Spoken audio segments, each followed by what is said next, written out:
And we are live. Hey everyone, my name is Prince, and welcome back. Welcome back to Fallout Shelter. Welcome everyone to the, what is this? The third? Yes, third Game Night Revisit, where, at the end of every batch of, Game Night games, we come back and we revisit one game from the batch of your guys' choosing. And for some reason, you guys very heavily wanted Fallout Shelter.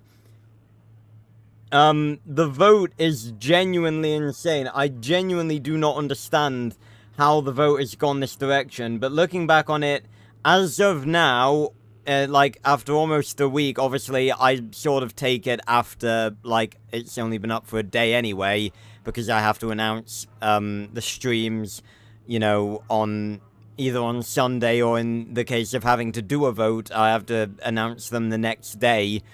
But as of today, with the vote having been out, like, a week, it has 144 votes, and 62% of them are for Fallout Shelter. And I really do not understand that, because in comparison to Wii Sports Resort, The Long Dark, and Sky, I'm like, really? People really want Fallout Shelter that badly? But if you guys, you know, you guys want Fallout Shelter, you know, here we are. We're playing Fallout Shelter again. Hello, Cat. How you doing? Yep, there's the email telling me I'm live on my own channel. Ugh. Right, I do actually need to change the vault, because I have actually been playing quite a lot of this, off camera. Not in the vault we're in, obviously. But yeah, we need to swap back to Vault 808, otherwise known as Vault Bob. And we shall, get straight back into this. Oh, excuse me. So everyone, welcome back to Vault Bob. And we have 3 dwellers ready to give birth. Oh no, 5 dwellers, Jesus Christ.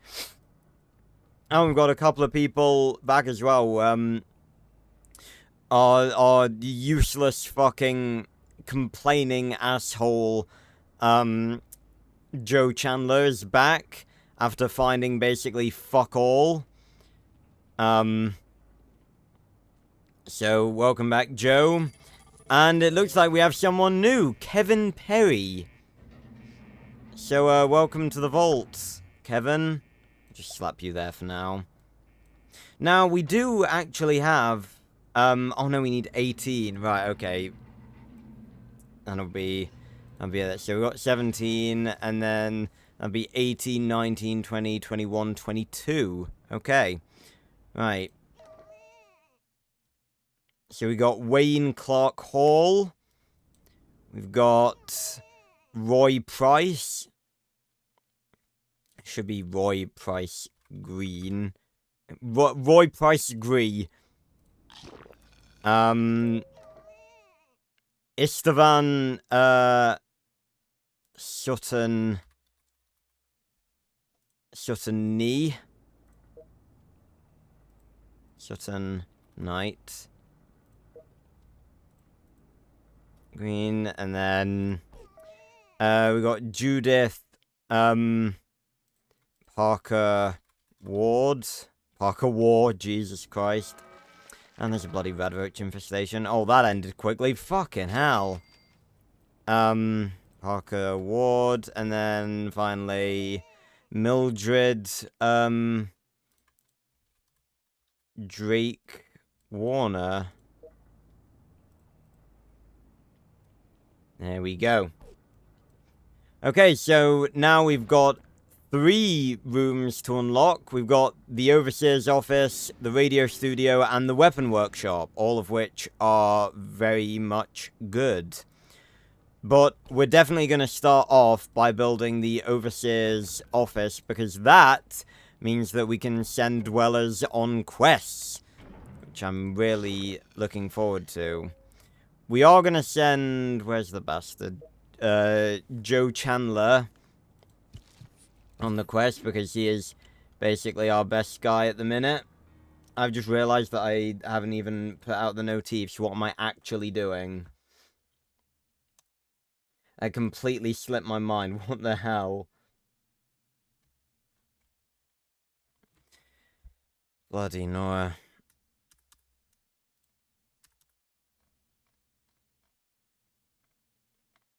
I am just all over the fucking place today.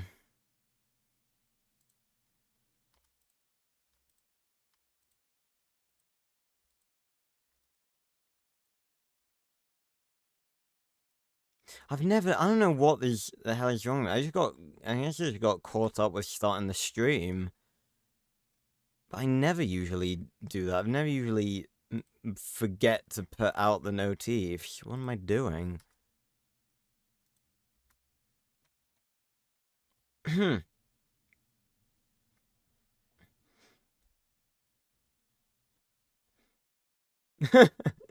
Rhymes with Gronk. Oh, God.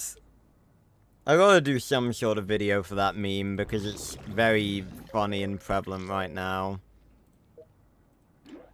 It's so weird going from, my, like, off-camera playthrough of this, where I've got, like, multiple of the best outfits and everything, to this, basically. But we're gonna slap in the Overseer's office right here. Congratulations, you just built the Overseer's office. You can now send teams of dwellers out of the vault on quests. To access your quest list, select the Pip-Boy. Select the map icon. Now, what I don't like about this is it forces you to start a quest, like, immediately. Which is like, what if you don't want to? But, we're gonna do the Getting Started quest. Kill the glowing red roach and complete your training. And we're gonna go for... Where's the bastard? Joe Chandler. There we go. When you have finished assigning and equipping dwellers, click the Start Quest button to send them on their adventure. So we gotta send them with a lot of stim packs, because dwellers, need those. Right. Off you go, Joe. Try and be a bit useful this time.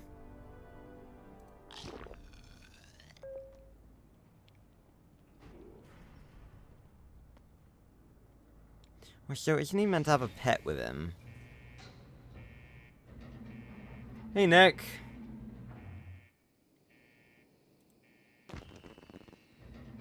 With Nuka-Cola Quantum, you can reach your quest instantly. Click here to use the Nuka-Cola Quantum Vault Tag is provided to reach this quest now.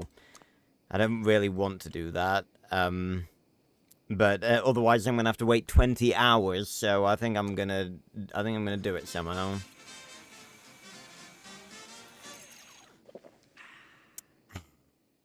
Lovely.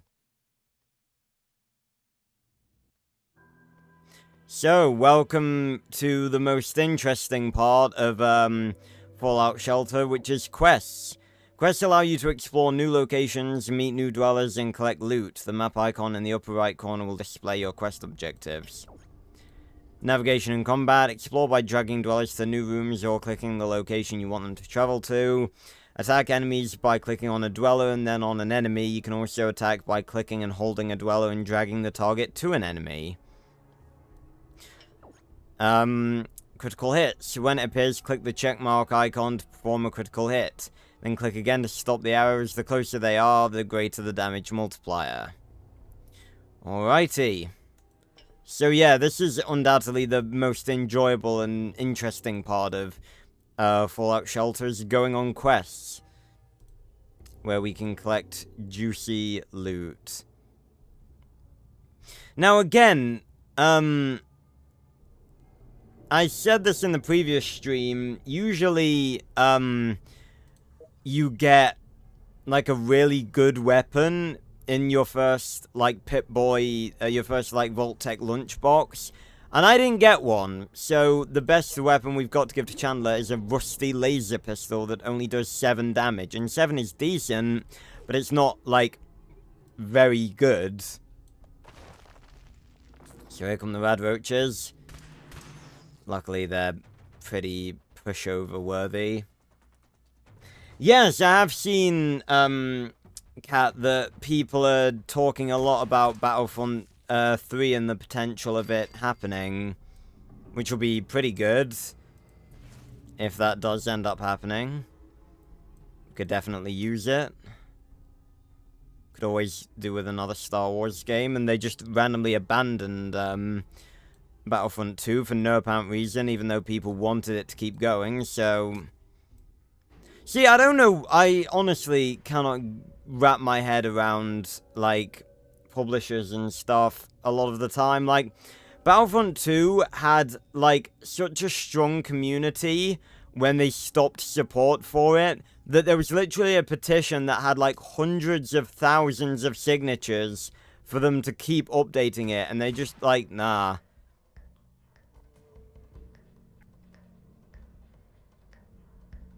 It's like, what? They really don't help themselves a lot of the time. EA. Yeah, it is EA making Battlefronts. Or that made the Battlefronts. I really don't understand. It's like, very clearly you have a game that people like and are begging you to keep updating, and you're just like, nah. I don't get it. What moron is incapable of understanding that, like, you know, like, they haven't, I'm pretty certain they haven't secretly been, I'm pretty certain they haven't, like, secretly been developing Battlefront 3 all this time. I'm pretty certain that's not a thing. I mean, I don't know, obviously. Alright, there's our target, the glowing rad roach. Fucking shoot it. And it's dead. Bam. What a worthy enemy. Our battle will be legendary and all that. Bam. Getting started.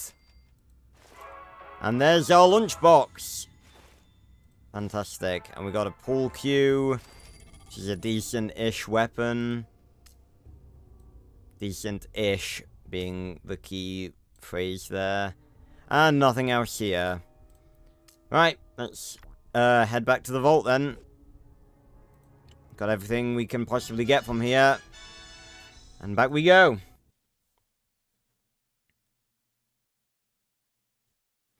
Yeah, Battlefront 3 would be very good, because I played Battlefront 2, and Battlefront 1, actually.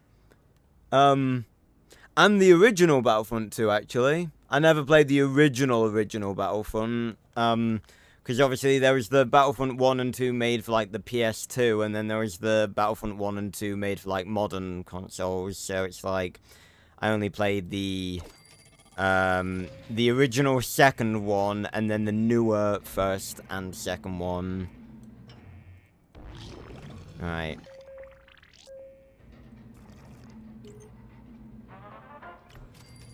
So, all the bloody kids wandering around the vault. We now have a lunchbox ready to open. Although, hold on. I do want to check what are our quests currently. Yeah, I'm gonna get rid of this because this will just be annoying to get to work. Ugh. Win 4 battles on quest. Oh, god damn it, I should have done that, like, before we went on the bloody quest. No, no worries, Vince. You just need to have a look at Discord in your taskbar, I guess. I'm always on Do Not Disturb. You just gotta, I mean, I guess it depends if you use Discord on, like, mobile or whatever. And again, I'm pretty sure you do, unless you've turned it off, you do still get notifications on mobile if you're in Do Not Disturb.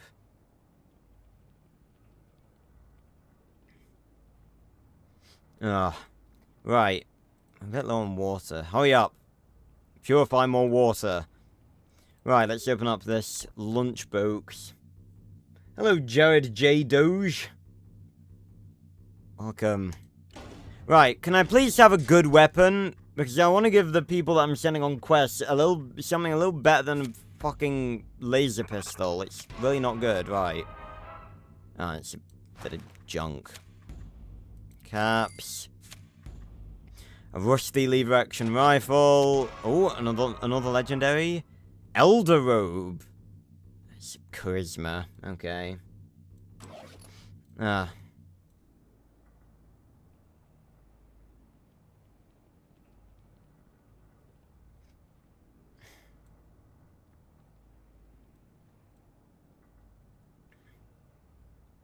I'm not sure, Jared. Again, a lot of people, hop in and out of my streams, like, once only, so I do struggle to keep track of people. But I want to say that you may have been on the Interplanetary stream, but again, I could be wrong. Hey, Fitz! Right, so let's check out, the quest list. See what we can do. Again, we don't really have a lot of high-level dwellers right now, so that's the problem. Hmm.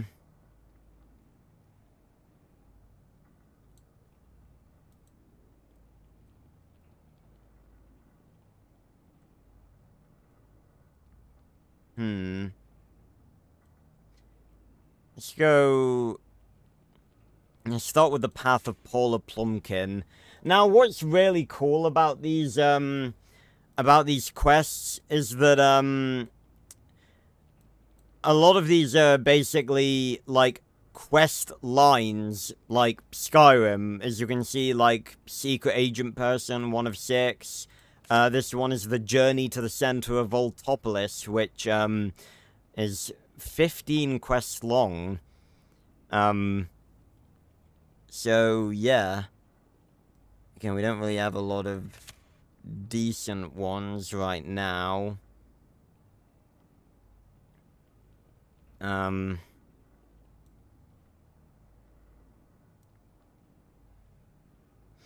guess it just depends on, it only costs 2. Fallout Shelter is underrated. Yeah, again, I found out in the previous stream, oh, bloody hell. Run, children! You fools! Do we even have any, like, weapons? We really, like, have hardly any.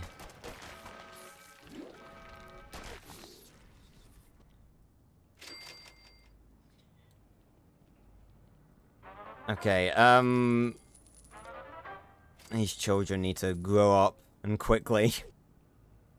But yeah, I discovered in the previous stream, that there's apparently, like, a newer version of this game called, like, Fallout Shelter Online or something that's, like, basically this, but better. So as far as I know, I don't think they're updating this anymore. But yeah, maybe I'll check that out at some point. I don't own that, obviously, that's why, I haven't, like, checked out or anything. Yes, I know we have low water supply. I have a few things for perception. Okay, why the hell does Noah Clark Hall have the mean green monster when I just sent... Okay. Alright, well, we're gonna trade that out and give it to Chandler so that he actually has a good weapon. Oh, we do have Wasteland gear, too. That helps with endurance, which I'm pretty sure is health. Fallout Shelter Online is only available in China? Or Asia? Jesus, what the hell? That's crazy if that's true. Right, is there anything I can scrap? I can't really afford to scrap anything right now. It's like... Do you have any, like, crap outfits? No. I suppose I could scrap these two. It's like, is that really worth it?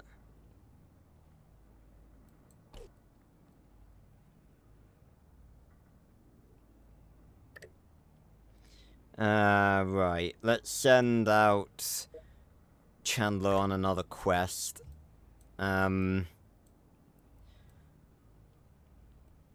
Journey to the center of Voltopolis. It's only a level 6 quest, so I don't think it's gonna be that bad.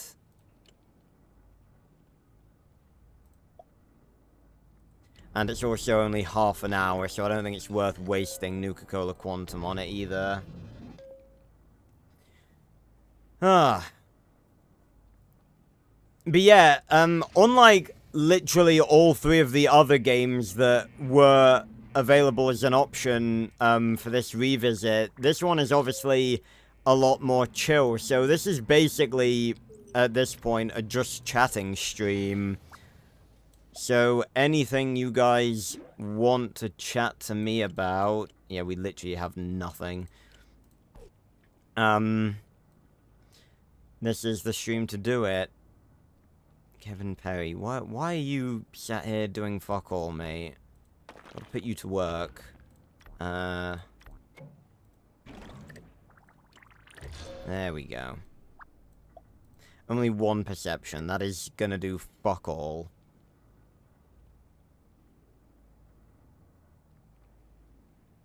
I assume he was probably one of the children from the previous stream that aged up.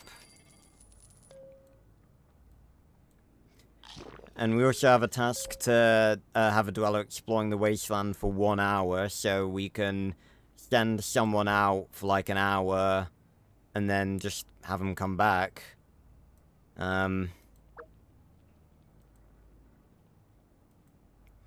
Send out,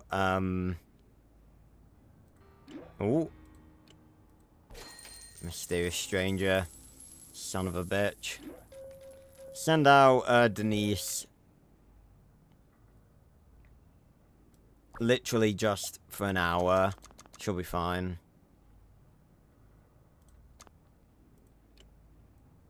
She'll be fine.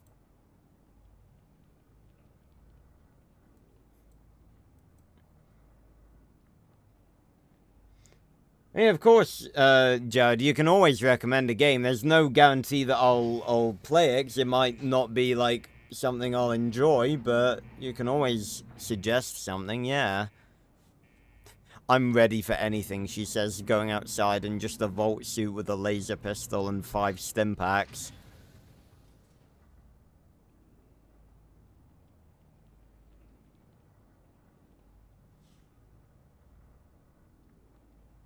Yeah, I probably will have a rematch with Gozzy at some point. It probably won't be on stream, though. I don't know. I mean, I guess it depends if he's around. I'll probably make a video on it, to be honest. But again, it wouldn't... It's like... I don't even know if it's worth doing, because he will just kick my ass again. Like, there's no point doing a rematch if there's no, like, not even a single chance of me winning.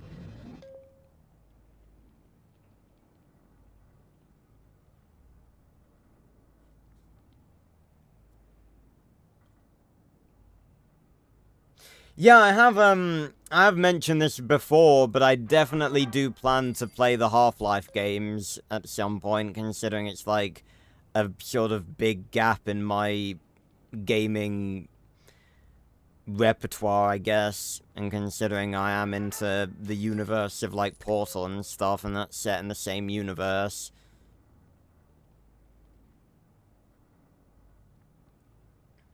I can't promise when that'll be, but it definitely will happen at some point.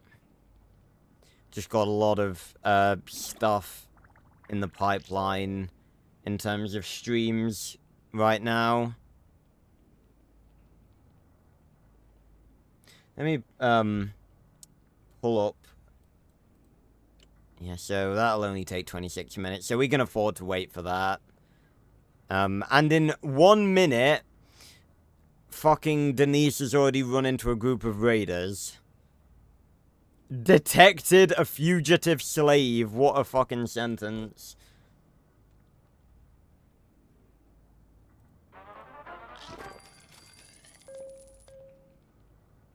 Yeah, it's relaxing until you get attacked by raiders, or when you've got constant radroach infestations, or you're on a quest watching your dwellers get, like, constantly harassed by, like, rad scorpions and stuff.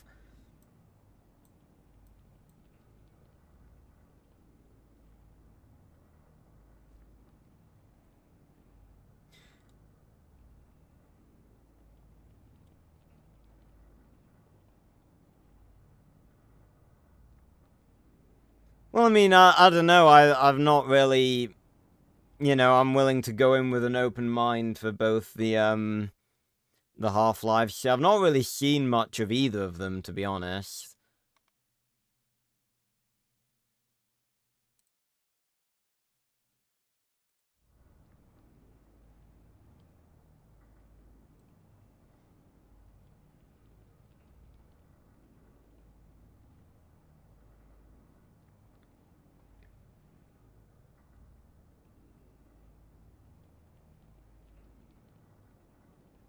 But yeah, I've just pulled up my my video list document, which is basically a document I have where I write down, like, all of my video ideas and all of my stream schedules and the different games I'm planning to play on stream and stuff like that. All the stuff for game night. And just looking at yeah, I'm gonna say, if there are like remasters available, I probably will play them, because I don't really feel like there's any, if they are just like graphical remasters without any changes, then I think it's worth just playing them, because, you know, I don't really want to subject myself to, like, fucking ancient graphics and gameplay bugs and stuff if I can help it.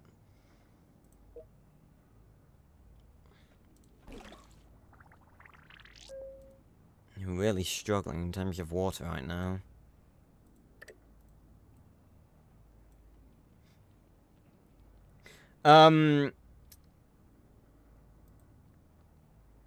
Yeah, a lot of this actually needs adjusting, because I feel like some of this isn't accurate anymore.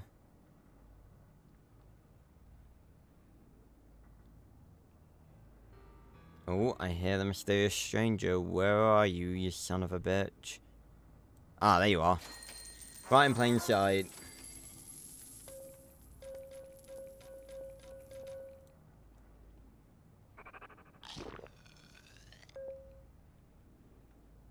Yeah, again, I don't want spoilers for any of the Half-Lives, because obviously I will, like, end up playing them at some point. And it's like one of the only things that I actually basically know nothing about, like, the actual events of them. So it'll be fun to get into them and actually see what will go on.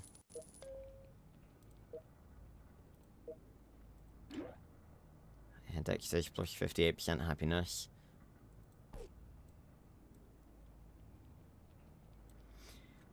But, let's see. Yeah, Saturday is just sort of permanently game night, obviously. That probably, like, I don't know if game night will go on forever. Game night is sort of like, it will only go on, like, to the point until there is something new that I need to fit into the schedule, if that makes sense.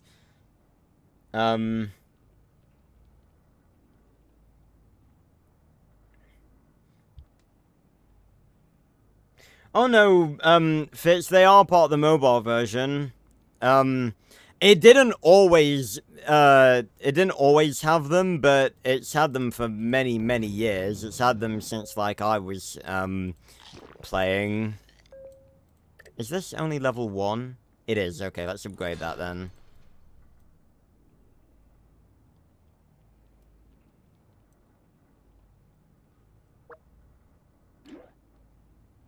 Oh yeah, and let's also equip, Henry Shutter Knight with the Elder Robe. It's like the Elder Wand, but stylish. Yeah, I don't really think I'd play Plants vs Zombies because it's just something that I don't really have like any interest in, like at all.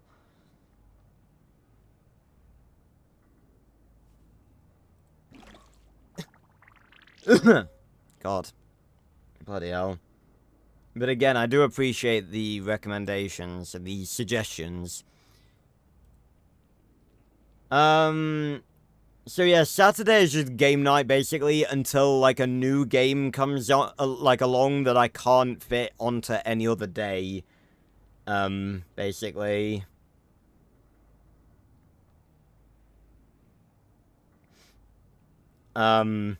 Like, for example, if the third Jedi game came out and I couldn't fit it onto any other day, then I'd temporarily stop game night and then play that.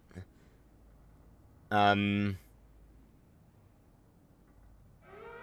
we've got a raider attack. Okay. That's rather unfortunate. When most people don't even have weapons.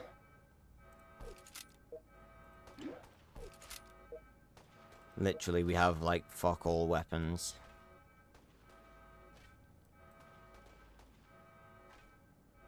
This is going to be fun. Yeah, fucking run, child! It's going to be up to the people in the power generator room to face them.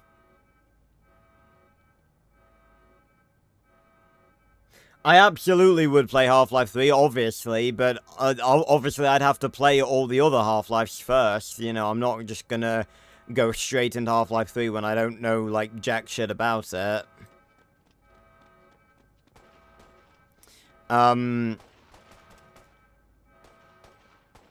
Yeah, again, just Plants vs. Zombies in general, I just don't really have an interest in.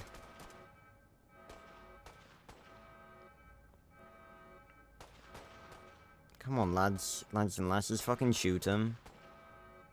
See, this is, like, the really, really painful, part of, like, early Fallout Shelter, gameplay, where it's, like, you basically have... How are they shooting before they've even, like, arrived in the diner? Oh, that one's dead. Junior officer uniform, okay. Give that, Megan Clark Hall. Speed up our production of Stimpaks a bit. Shoot her! Kill her! Shoot her in the face and kill her now. Oh my god, really? Third level down? We're really doing this? Just fucking shoot her.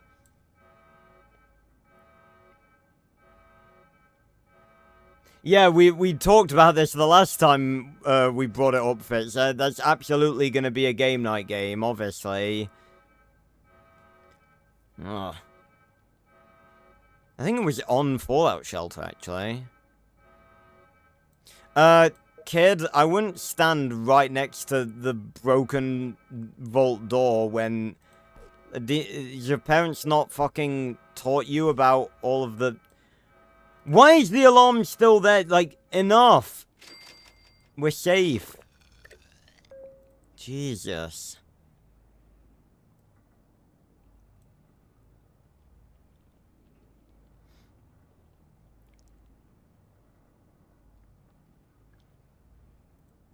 That was way too irritating. But yeah, this is like the really annoying bit when it's like, you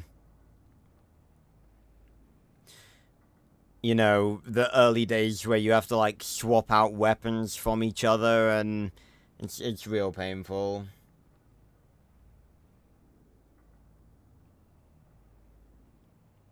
Yeah, the personalities of the dwellers, yeah, they do have a bit of an ego a lot of the time.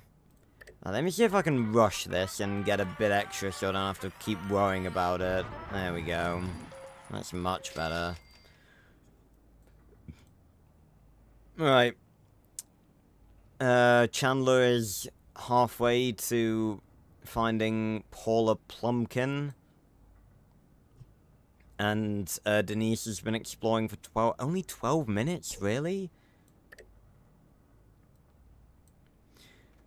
But yeah, so Friday is obviously zombies and will be zombies for the foreseeable future, like, while I do the revisited, series, going through all the different maps. After I've done that series, I'm really not sure whether to, keep doing zombies, because there's a lot of Black Ops 3 custom maps that I want to play. I'm not sure whether to do that, or, move on to something else.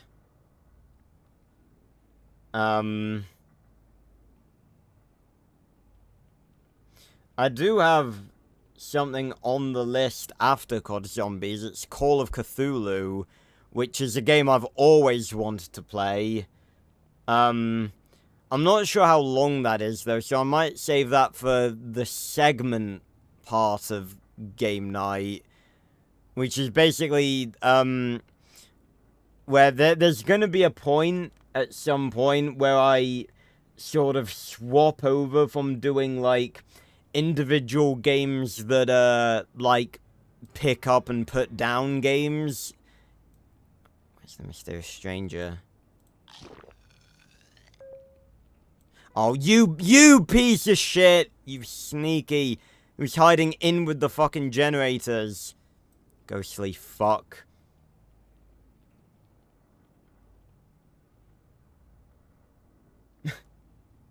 Fantastic, Fitz. Well, yeah, they smile in battle, but only if they're actually happy. I mean, they'll frown in battle if, like, they're not happy, which I feel like is well, I feel like the normal response to being in battle would be like, huh, like a concentrating phase, obviously. But yeah, we mentioned that earlier, Vince, about Half-Life 1 Black Mesa. Yeah, so there'll come a point eventually, well, at some point, where I want to briefly swap, because there are some games that, I feel like are pretty short, that I could just put as, like, part of game night. Like, games that we couldn't really go back to as part of a revisit, so we'd, like, focus on playing a couple of games that are story games, but are short, that we can finish in, like, 1 or 2 streams or whatever. But I don't know, I feel like maybe I could do that on Mondays or whatever. Because, like, COD Zombies is a part of my channel. So it's like, I feel like having an established COD Zombies day on the channel, is good, because obviously a portion of my audience are COD Zombies fans, and it's one of the main franchises I cover on the channel. So it's like, fun me, I probably ought to keep that, like, permanently. But Saturday is, like, game night until another game, like, another new game comes along where I'm, like, currently busy playing a different game on, like, every other weekday. every other, like, night that I'm streaming. Fucking run, child. What did either of you two do to start the fucking fire? Don't piss around with Bunsen burners, people. But Wednesday, I've just realized I can finally cross off God of War Ragnarok. Bam. God of War Ragnarok done. So, next up, as I was talking about on, yesterday, we've got Oblivion starting not next Wednesday, but the Wednesday after.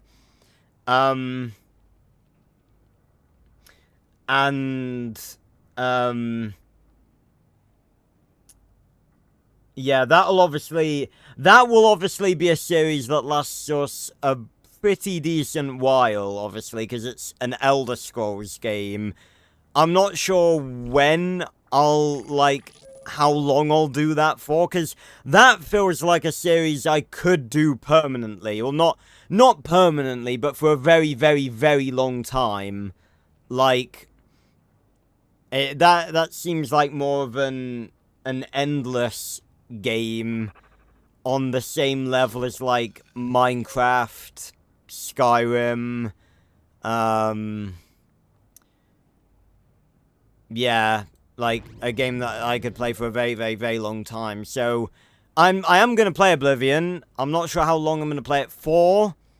I don't want it to be an endless series, because I know eventually, you know, I will, want to move on and do something else. But it's a brand new Elder Scrolls game, so, you know, I'm sure there's a lot of content for me to, well, a brand new old Elder Scrolls game. You guys know what I mean. But I'm sure there's going to be a lot of stuff for me to explore. I'm looking forward to being able to make a new character and stuff, and just experience a brand new Elder Scrolls game. It's going to be fun.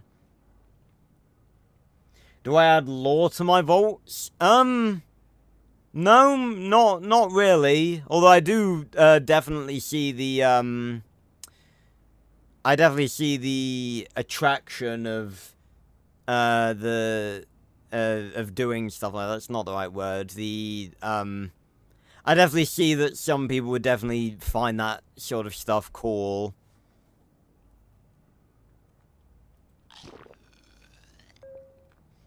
Hunter and Oblivion? No, it's not going to be Hunter. I definitely have talked about this before, but I do not, I'm not going to put Hunter in Oblivion, because it doesn't like, I want to keep Hunter in his, like, in his lane. I mean, I could very easily put Hunter in Oblivion. See, now I'm tempted. But I kind of feel like it'd be better to make a different character, because it's like, Hunter is our Skyrim character, and considering I want to go back and do another playthrough with him at some point, it's like, I'm not sure I want to muddy up his storyline and stuff by putting him in Oblivion as well. I think I'll probably make a female character this time. Shake things up a little bit. We'll have to see. Again, it's cool, the idea of, you know, going into a brand new Elder Scrolls game. And, you know, having the opportunity to make a brand new character. Prey. That is wild. That is a wild name. Like, Hunter is like an actual name. Naming your child Prey is fucking lunacy.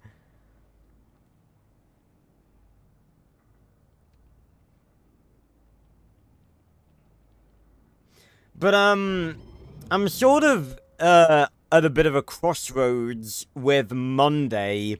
Because I talked about before, that obviously, right now we're playing Portal games, but that's gonna end pretty soon with,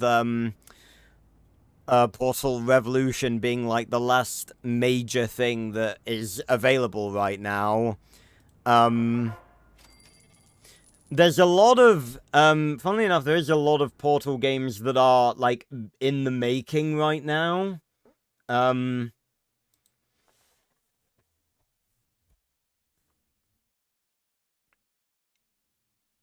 forgot I gotta load up Steam because, Fallout Shelter isn't actually, part of Steam. Let me go on my wish list, because I've added all the,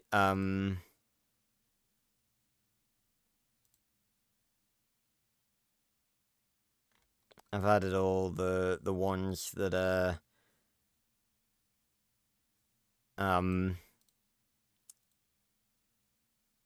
I've added all the ones that are gonna be released at some point to my, wish list. There's a lot of them. Like, I probably will wait until, like, we've got a decent amount of them to play. Oh god, there's a bloody raider attack. It's a good job I looked over on OBS there. I mean, I don't really think I've got anything to do. You know, everyone's got weapons. I guess we just got to keep an eye on stuff and make sure that no one ends up getting killed. I mean, they've just got swords. Like, surely to God you can just shoot them in the fucking head.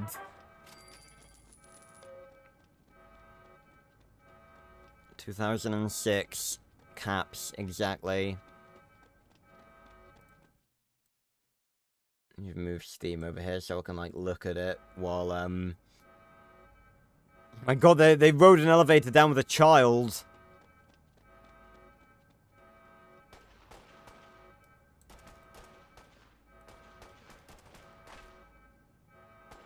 Got all the fucking panicking children. Look at fucking absolute Giga Chad Roy Price Green, and then absolute pussies Mildred and Judith.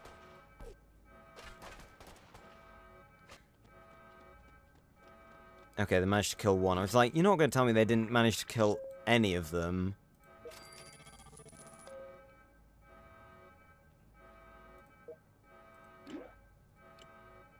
Oh, okay, she's dead as well. Hopefully they can kill him. He's inside the couch right now. It's not a couch, it's just a bench, I guess. Wow! A blueprint for a tuned plasma pistol. Are you kidding me? Wouldn't it be amazing if we could, like, get everyone in the vault with one of those? Well, I imagine they're probably decently expensive, and we don't really have a lot of good quality junk. No, okay, we're going to the bottom layer. Well, not the bottom layer, but we're going down another layer. Huh. Shoot and whack up the bitch. There we go. Ready to attack over. Yeah, as I was saying, 3 minutes to the quest, and it's only been 25 minutes for Denise. So,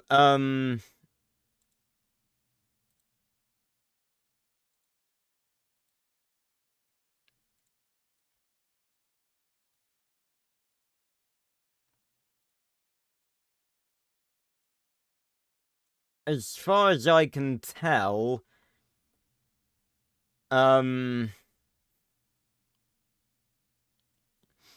we have, one, unless there's one I've added in the past that, I haven't seen. We have 1, 2, 3, 4, 5, 6, 7 upcoming Portal games that will be released at some point. We have Portal Intrusion with release date to be announced after unknown. I'll probably go over these again when we finish Portal Revolution as like a teaser for future future games that we're going to be playing from the Portal you know, area of gaming. But, so Portal Intrusion, we're tasked with defending the facility by GLaDOS from an unknown threat, from the surface. That could be the Combine. We've got Portal Ambition, where you work with a scientist from a different section of the facility to help retrieve important information and data. Portal Singularity Collapse, where we explore a new wing of Aperture Science focused on the creation of portal guns. That sounds pretty cool. Portal System Failure, which is set after the events of Portal 2, where Aperture is back in its prime as the many personality constructs in Aperture AI have gained full control over the facility, in a brand new story being told in this community-made standalone mod for Portal 2. Portal Bagley, fan-made free modification for Portal 2, which plays in an unknown time period. Tells us a new story using new characters, including the test subject, you. Aperture Salt Mines, large story-driven modification for Portal 2. Descend into the heart of Aperture Science innovators and get ready to complete your testing track with no humans around. What could go wrong? Well, it says story-driven, so that sounds cool. Do any of these have a release date to be announced? Or an actual release date? No,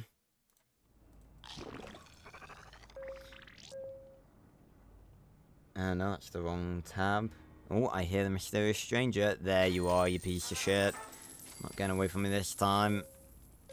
So satisfying seeing it go up like that.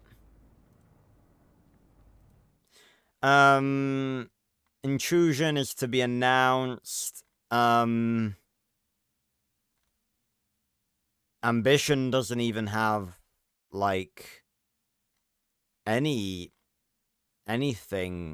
for it.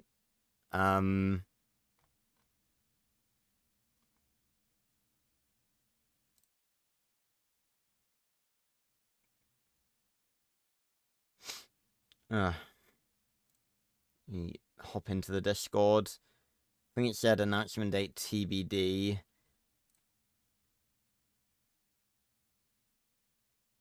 Oh,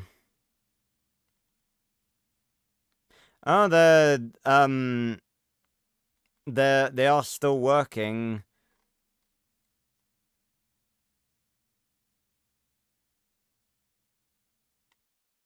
Still working, still publishing updates on it. Okay, so that's good.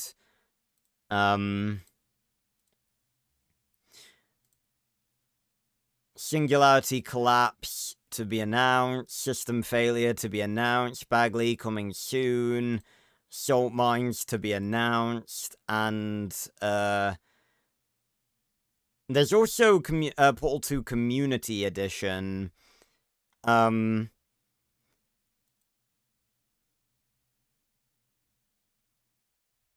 Which is, like, I guess a new version of, like, the test chamber builder. Which should be pretty cool. And there's also, obviously, Portal Revolution 2, which is in pre-production right now, as far as I'm aware. So we'll have that to look forward to at some point.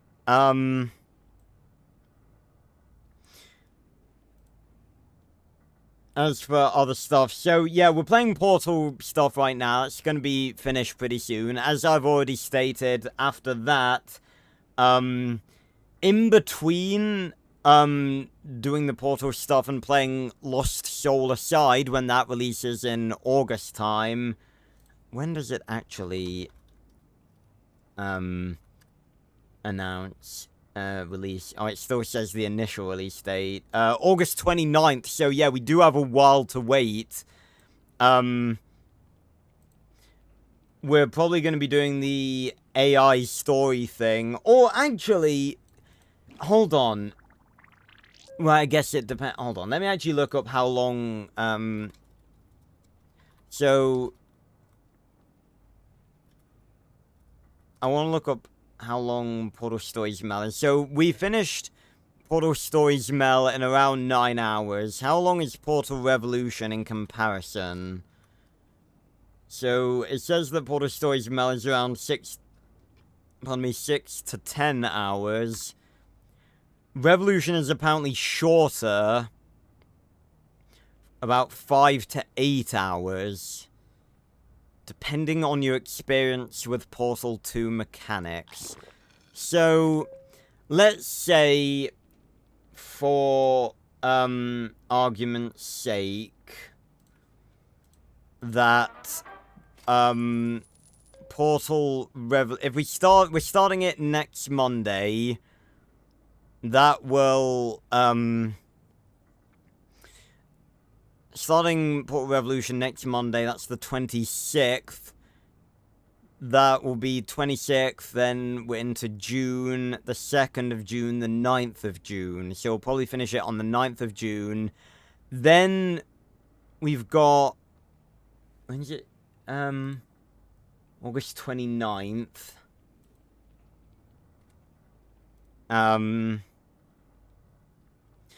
So we've got 1, 2, 3, 4, 5, 6, 7, 8, 9, 10, 11. Yeah, we've got like 11 weeks in between the end of Portal Revolution and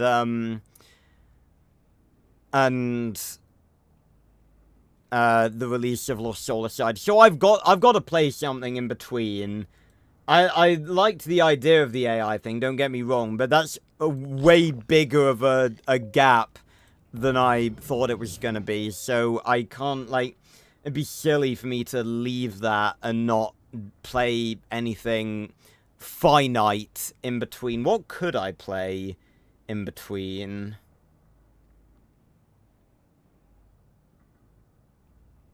It's on the list.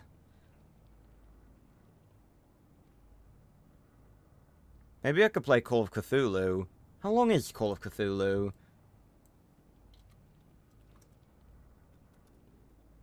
Um, 12 to 15 hours. About 8 hours. That's contrasting, information. Oh, mysterious stranger.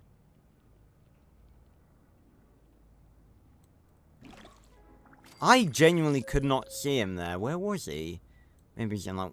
No, it didn't look like he was in one of the elevators. Yeah, maybe I'll stream Call of Cthulhu. Okay, well, I need to, because it's irritating, so a lot of the things I don't think I could finish in that time. Or I wouldn't want to be pressured to finish them in that time. That's not what I meant to click. I've got, because, like, the Monday stream slots, I've got stuff like, and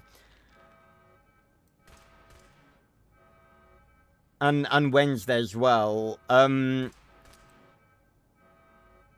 Obviously I've talked about playing, both the Force Unleashed games. I definitely want to do that. I probably could fit them both in that slot, but I kind of want to go from them straight onto playing Star Wars The Old Republic, so I can build up, a sort of audience of Star Wars people during the Force Unleashed playthrough, and then go immediately on to Old Republic. And in fact, I kind of want to build up a Star Wars audience, like, even before I start Force Unleashed. So, yeah. But I've got stuff like, I want to play the BioShock games, because that's something that I have started playing, but haven't played very much of. That was adorable. It looked like, Dexter jumped up and tried to spin the valve as well. Right, we've got the Path of Paula Plumpkin quest ready to be done. Explore Vault 730. It goes deep. Deeper than mine. Right, it's been broken into. Let's go check it out. Oh, what do we got? Red roaches. Luckily, we have the mean green monster. Very good weapon.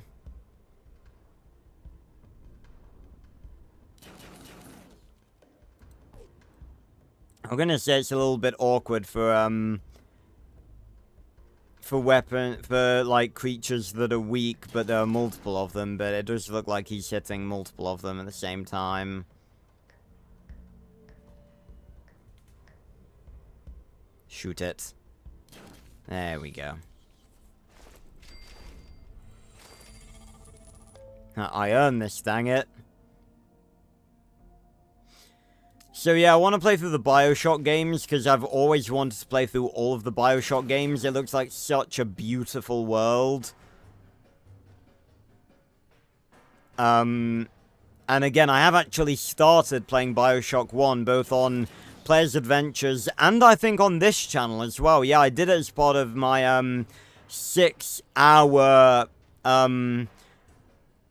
500 sub special live stream where I played like 5 different games. This place is giving me irritable bowel syndrome. I didn't need to know that, Chandler.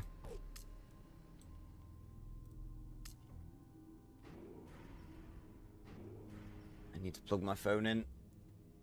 Ah, don't want it dying. Oh, that's the wrong lead.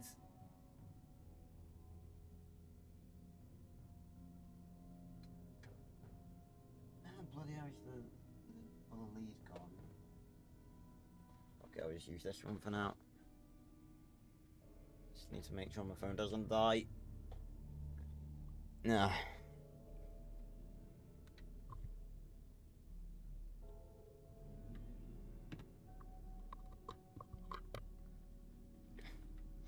There we go. Yeah, so I really want to play the BioShock games. I have started, playing them in the past, but, only like an hour in, at best, to game number 1. So I definitely want to play them. 11 weeks. Could I finish all 3 BioShocks in 11 weeks? I feel like I could. It depends how long they are. How long is BioShock? 12 hours to wow, 12 hours? That's longer than I thought.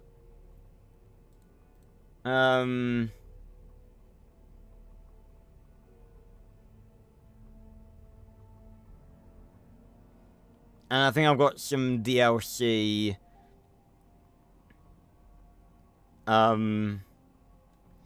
So yeah, that's probably too long to squeeze in. Again, I don't want to play something where I'm pressured to fit it into that time. That's the only thing.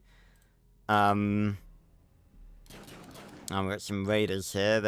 We're gonna make mincemeat out of them. Oh, critical hit.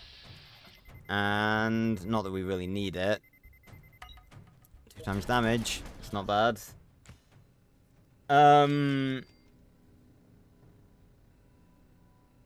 A potential one could be Spore.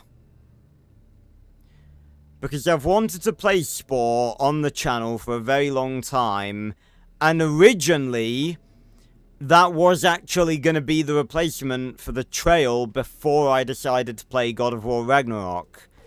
And that's something that I feel like I actually could get done in 11 weeks. Because I guarantee you we could probably get through maybe even the first, like, 3 stages in one stream.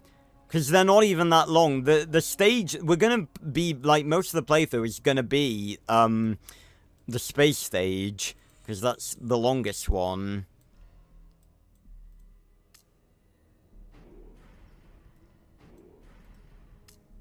So Spore could be a potential thing that, again, I've got a couple of weeks to decide on this, because, we haven't even started Portal Revolution yet. But, yeah, Spore could be a good shout. Either Call of Cthulhu or Spore. I think,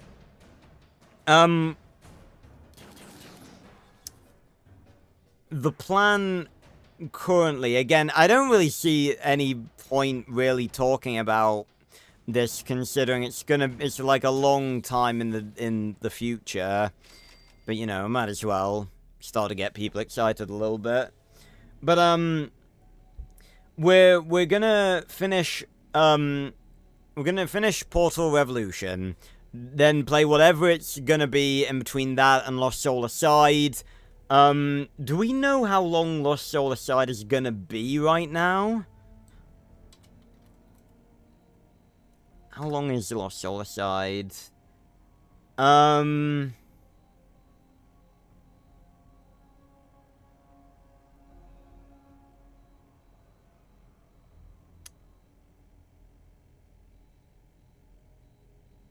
I'm not entirely certain. I don't think we have...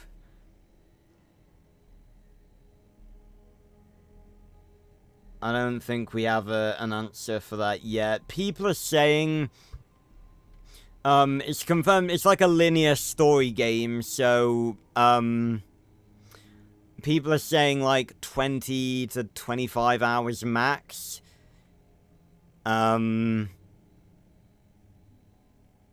So, yeah, that's... Well, then again, hold on. How long would that be? Quick maths. That's like... 7 or 8 streams? Like 8 or 9 3-hour streams to get that done? So that's sort of similar in length to, like, Jedi Survivor. Sort of similar. It's a bit longer. But how long did people say Jedi Survivor was gonna be?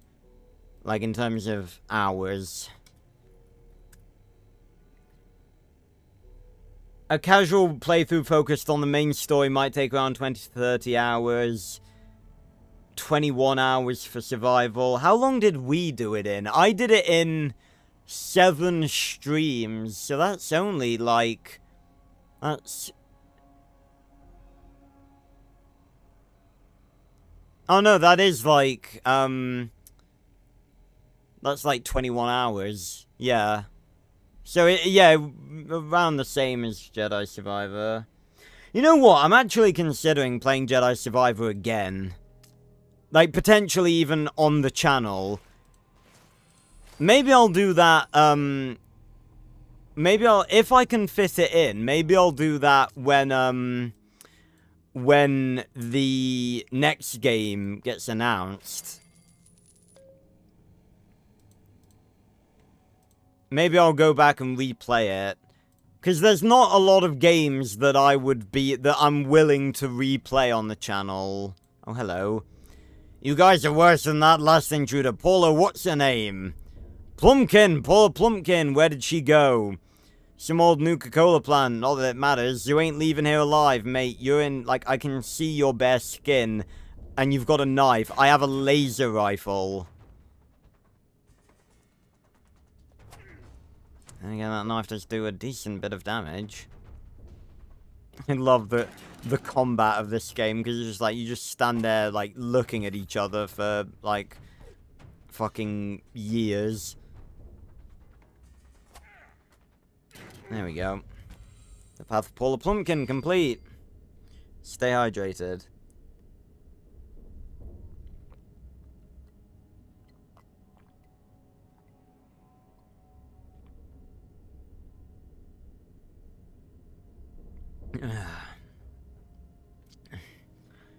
Right. That was like 3 caps. What was the point of that? You want a bit of Nuka-Cola Quantum. And a couple more red roaches for our trouble zone. There's still some area over here that we didn't explore. But yeah, so Lost Soul Aside won't be... It'll be like a medium... It'll be like a... Because, like, I'd say there's... In terms of playthroughs, there's like 3 different categories on my channel. There's like, well, I guess 4. It's like we needed 5 times damage for a fucking rad roach. No, you don't need backup. You have a fucking laser rifle, Chandler. God, he's such a bitch. All he does is fucking bitch.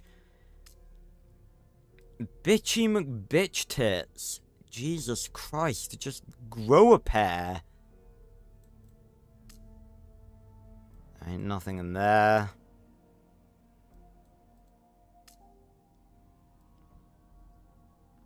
But yeah, Lost Soul Aside is probably... There's like, I'd say 4 different... That's a Skyrim reference. That's a Bellathor line. Some may call this junk. Me, I call them treasures. Right. So that is the entire vault searched. Let us head back to our own vault. Farewell, Vault 730. Bam. So yeah, there's like obviously one-off, the 4 sort of categories I think for my streams. There's like obviously the one-off streams, like the game night streams. Then there's like the oh my god, all the kids are here. Such kind of creepy. Come on, mate.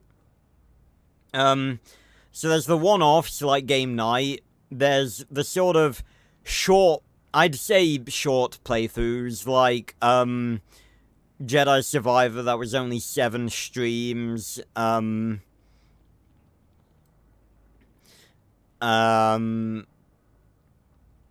guess I'd count the first God of War game as sort of, shortish. What was that, like 14 streams? Obviously Jedi Fallen Order as well. Hogwarts Legacy was sort of shortish. Then, there's like medium length playthroughs like The Trail and God of War Ragnarok, which are finite but just take a long time. And then there's like infinite playthroughs like Minecraft and Skyrim, where like realistically it would take you actual years to like finish or get to a point where you would finish the playthrough. So I think Lost Soul Aside would be like a short playthrough. Then after that, after we've done Lost Soul Aside, I actually wanted to play through a pair of games that are decently old, but I actually remember from back in the day, and that is both of the Knack games. K-N-A-C-K. For those of you who don't, I'm sure a lot of you probably know what I'm talking about. You'll have seen it around, but it's about, it's difficult to explain what Knack's about if you don't know. It's like about, it's set in, like, a very unique, like, alternate world, where humans, like, maintain an uneasy peace, like, it's like, in the modern day world, and, humans maintain, like, an uneasy peace with, an actual race of goblins, and Knack, the main character, is like a man-made golem made of these ancient relics. Yeah, tiny relic dudes. Because I stumbled upon, like, I just got reminded of it not too long ago, and I was just like, you know what? I actually would really like to play Knack on the channel. And there's a sequel, which I've never seen anything. I've basically seen the entirety of the first game played through and know basically everything that happens in it. But the second game, I've actually not seen anything about. So I think after we finished Lost Soul Aside, I think we're going to play Knack. And Knack 2, subsequently. They're both on PS5, so, I'll just grab them and we'll give them a play. And that will be sick. Because, I have actually played the game before. I remember there was, like, it was in-game, the shop many years ago. There used to be like a shopping outlet, and they had a game, and they had like a PlayStation 4 set up. Oh, mysterious stranger. There we go. We had the jackpot. Also, win 4 battles on quest. I assume that will complete once Thingy comes home. And how long has Thingy been in? Okay, 53 minutes. We're almost there. Oh, and she's already found a hunting rifle. Good job, Denise! You're already being more useful than Chandler was in, like, 2 hours. So, yeah, I think we're gonna do Lost Soul Aside, then Knack, then I think we'll do Force Unleashed, and then, and obviously both Force Unleashed games, they are really, I'd say they'd be very short. They'd be like 2, maybe 3 streams each. And then we'll move on to doing, Old Republic. And that will be somewhere between a medium and an infinite playthrough. Because there's a lot to do in that game. A lot of content. Let me actually look it up, because it amazes me how much content that game has. And it was made, like, so long ago, and it still holds up. Like, I've been playing it a bit recently, and it still holds up. How long is, the Old Republic?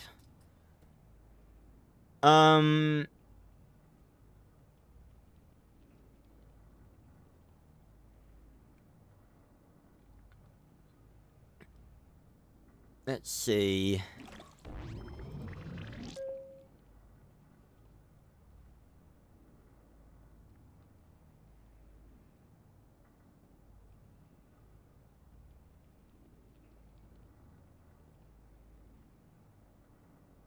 Most class stories at about 23 hours. If you actually just play the story and do some side content to level along, it's roughly 30 hours. Okay, so that's not, someone in, bloody now. Okay. 30-ish hours. So yeah, I guess it will depend, because that's just the main storyline, but once you get to a certain level, or if you just become a subscriber, which, if I can, start earning some decent money from YouTube, then I probably will, because that will add a lot to the game experience. But yeah, so that's like just that's just the main story. Like some people are saying, like 25 to 30 hours just for the main storyline, but I'm pretty sure there's like 3 or 4 main DLCs. Yeah, that's the one, Fitz. Again, not usually the sort of thing that I would play generally, but it's purely because it's Star Wars, and you can, like, be your own Jedi or your own Sith, and you can make choices that actually matter.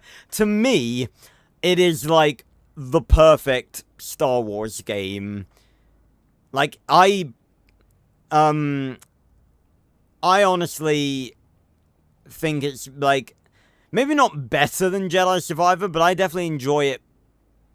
I don't know, I guess they're different experiences, aren't they? But it's like, that's a game, you know, obviously in Jedi Survivor, you know, you're forced to play as Cal, you're forced to be a Jedi, you're forced to just be a spectator as the story goes along. But, obviously, in the Old Republic, you know, there are 8 different storylines you can pick, because there's 4 different, classes. There's like two for the different Force users. There's Jedi, Guardian and Jedi Consular, and there's Sith Inquisitor, and the Sith Acolyte, I want to say.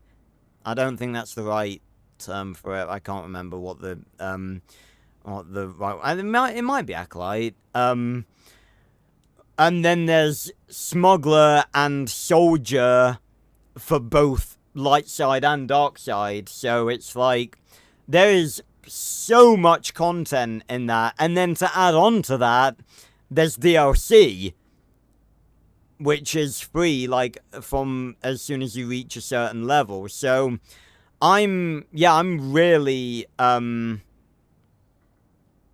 looking forward to it, because I think I have played a decent amount of the Jedi storyline, which is the one we're going to be going for. I can't remember exactly how much of it I've played. A decent few chapters. Part of me wants to say up to chapter 2, part of me wants to say up to, like, chapter 4 or even more than that. But I've played a decent amount, I've just not played it all the way through, and then obviously we have, like, more, like, the DLC and stuff, which I've not even touched, and it's been a long time, so I don't, like, I do remember a decent bit of the stuff that happens in it, but just not, like, all of it, obviously. But yeah, I'm really excited for that, because that's going to be a nice, meaty playthrough that we'll really be able to sink our teeth into. And, you know, Star Wars, so, you know, we love it. So, I'm gonna put that in the, in my schedule. So, Portal Star, Floor Solar Side, then Nax. Force Unleashed 1 and 2 is in the Wednesday slot. I'm gonna move that, put it after Knack, and then Old Republic after Force Unleashed 1 and 2.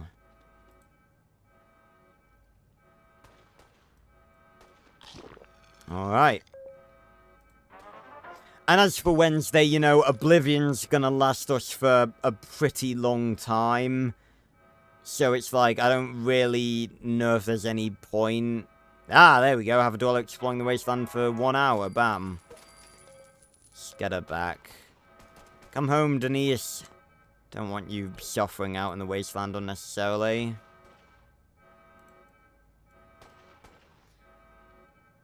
And,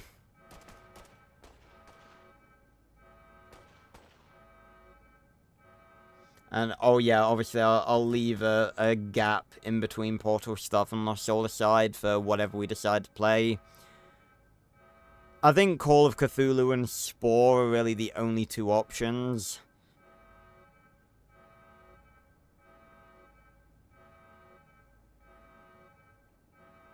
There we go. They didn't even get a fucking hit in. My guys, you're the Raiders. Ba-da-ba-da-ba-dam. And, Chandler is almost back. Can't see his fucking name. Bringing some decent shit back, too.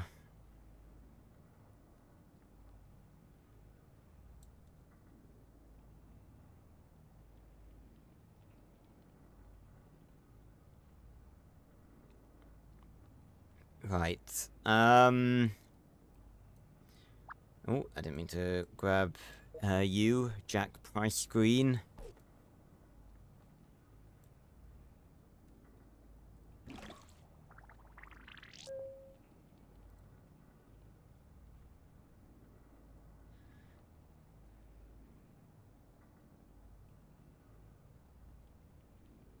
Ah, yes, and I can finally, I have a list of series,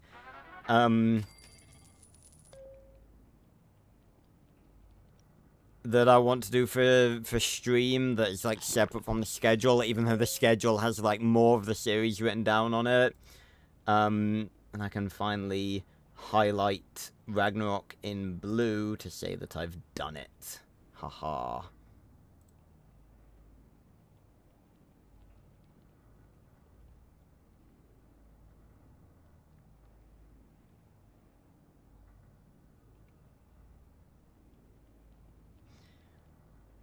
Also, there are things that will come out in the future, obviously, that I'll want to play.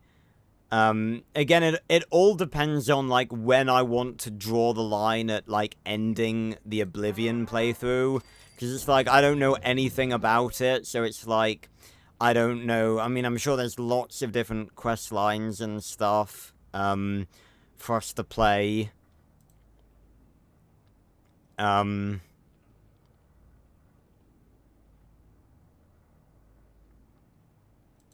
So...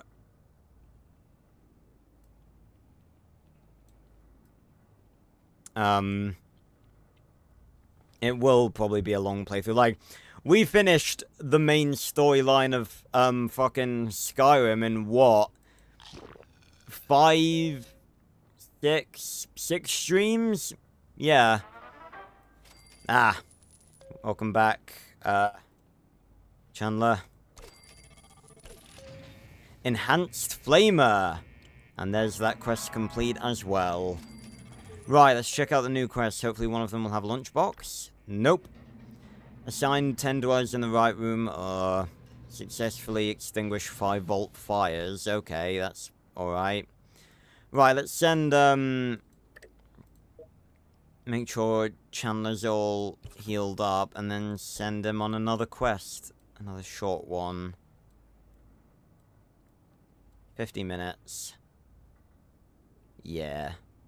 A thirst for adventure.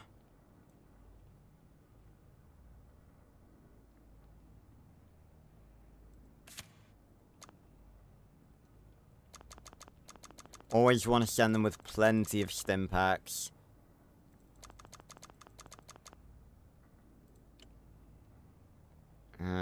Chandler. Bam.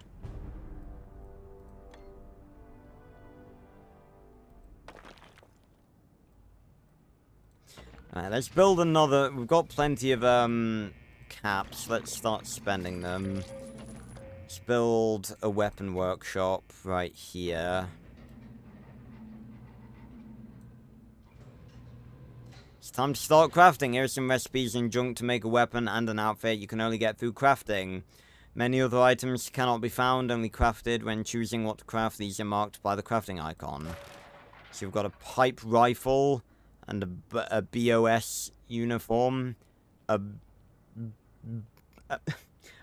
piece of shit uniform.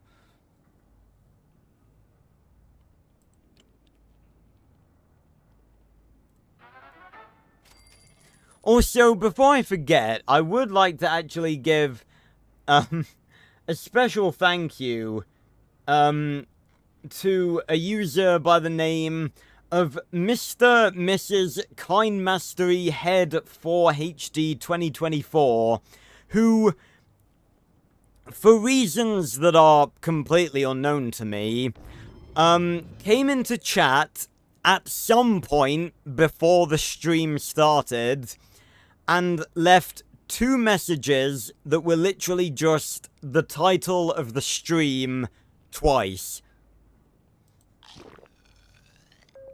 Thank you? I guess? I don't know why. Oh, hey, Slothit. Yeah, I might actually have to buy Battlefront 2 again. I wonder if it's on PS5. I also wonder if it's cross-platform.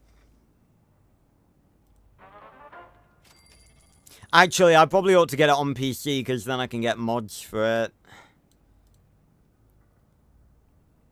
Although, fucking about with mods can be, hazardous on that specifically.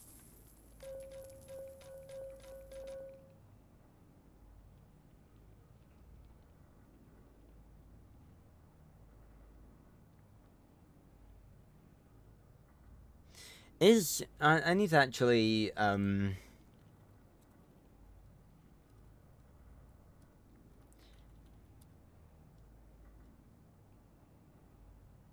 Battlefront 2 is not cross-platform, that sucks. Man, it might be, it might be time for me to, return to Battlefront 2 after all these years. Because actually, one of my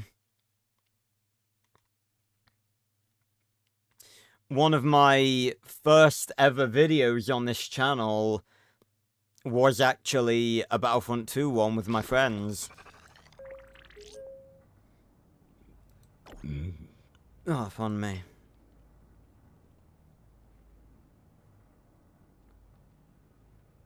I need to upgrade storage.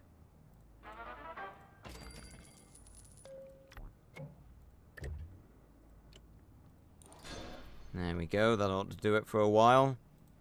Can you children grow up already?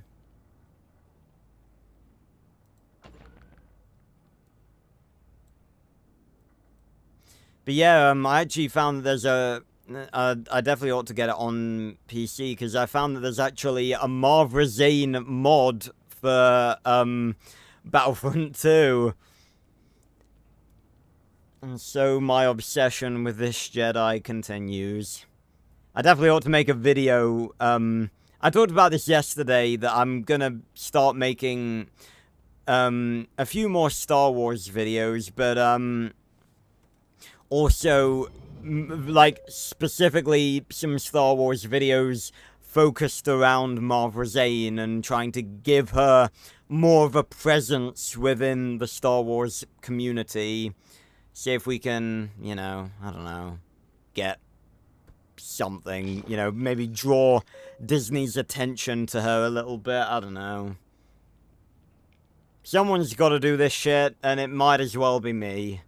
Because you guys know that my speciality is doing stuff that, like, no one is talking about. So, it might as well be me.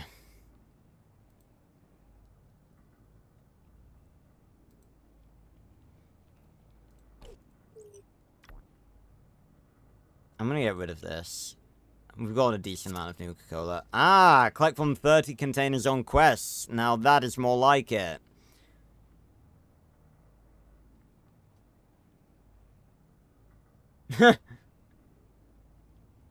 Yeah, 5 seconds of screen time. Yeah, the thing is, though, Fitz, I would be, like, happy for her to get 5 seconds of screen time. I mean, she deserves more than that, but it's like, I talked yesterday about how I've started watching Kenobi. I've only seen the first episode thus far. But if she was the Jedi, like, that we see in the flashback at the very start, then, you know, I'd almost be happy. I wouldn't. No, that's a complete shit-faced lie. I would not be happy at all. She deserves her own fucking spin-off show. I'll say it. She does. She's a badass Jedi, and I want to see live-action Mavra.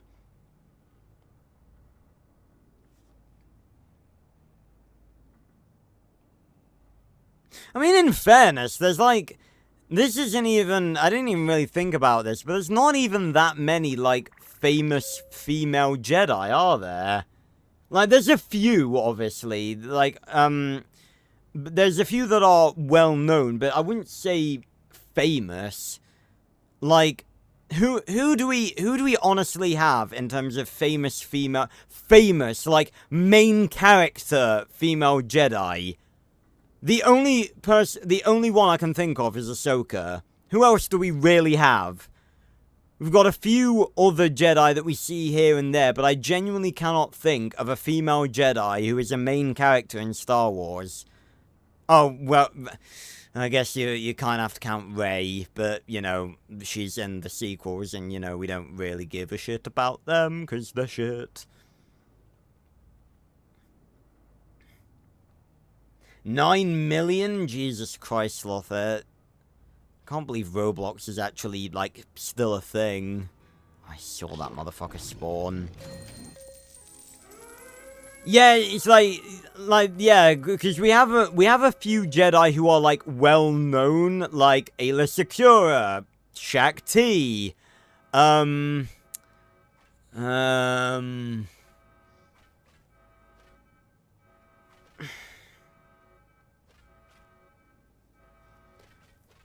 Adi Gallia, she was killed in Clone Wars. I guess you could maybe put Luminara and maybe Barriss on there as well. I'd say Barriss is probably the most well-known Jedi apart from Ahsoka. I haven't seen this, but I know she's in Towers of the Empire as well. No spoilers. Which I'm really looking forward to seeing that.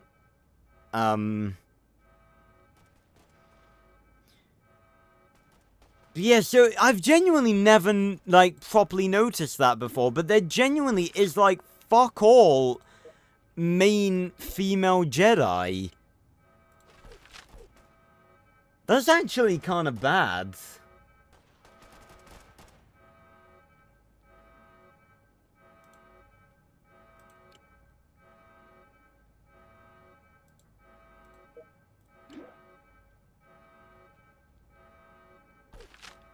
It's incredible. I find it genuinely incredible that Disney is, like, so, absolutely, like, full of... I don't like using the term woke. But it's, like, all the stuff with, like, Snow White and that being, like, oh, this isn't the story of the prince saving her. She can take care of herself because she's a proud woman, sort of, like, complete rubbish. That's not me saying that women can't be strong. You guys know what I mean, but it's like they can do that. They can, like, shove that sort of stuff down our throats, and yet they only have given us, like, 2 main character female Jedi. Like, is that a joke? Then again, like, I think there's, some, like, maybe some stuff in the Acolyte as well. I think, like, one of the main Jedi in that, maybe a woman. And obviously we got, Tales from the Underworld, which has Ventress in. But I'm not sure if it's, considering it's another Tales from series, I'm not sure if it's gonna be, like, I was sort of under the impression that it was gonna be, like, similar to Clone Wars, but if it's another Tales from series, it's probably gonna be a bunch of mini stories like the previous 2 series. But yeah, I'm really looking forward to watching all of those.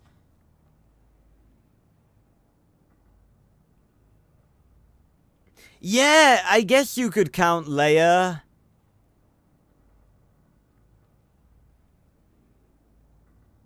Yeah, that really doesn't make any, that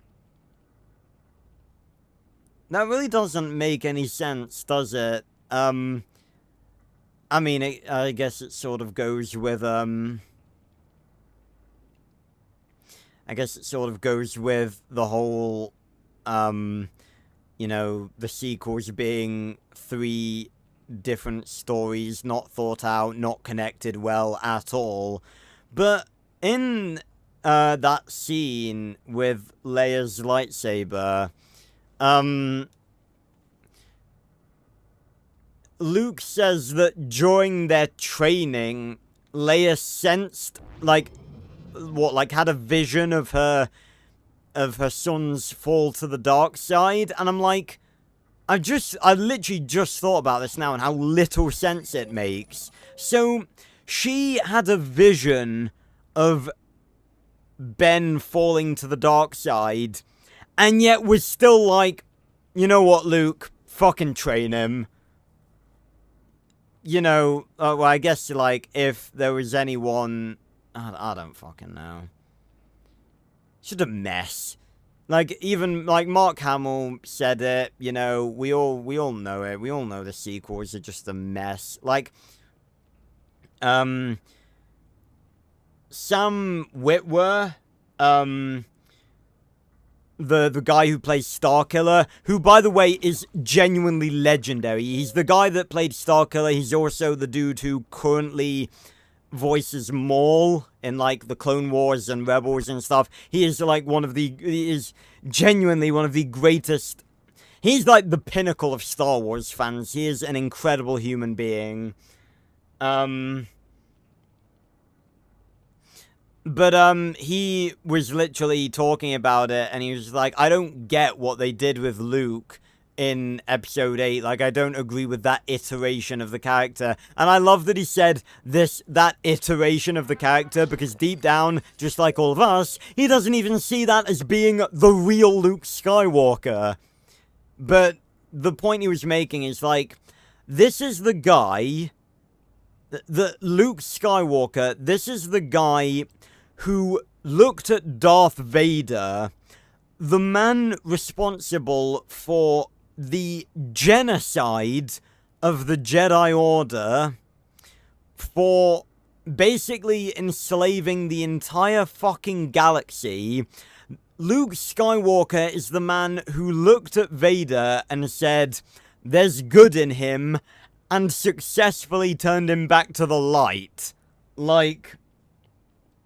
And his point was, going from that to even considering, let alone being about to act out, killing his best friend and his sister's son, that is just wild. And I'd never really looked at it like that, but he's absolutely right. Like, how do you go from being so compassionate that you're able to redeem the galaxy's most hated man to murdering your nephew, like, basically after 2 seconds of thought? It's madness.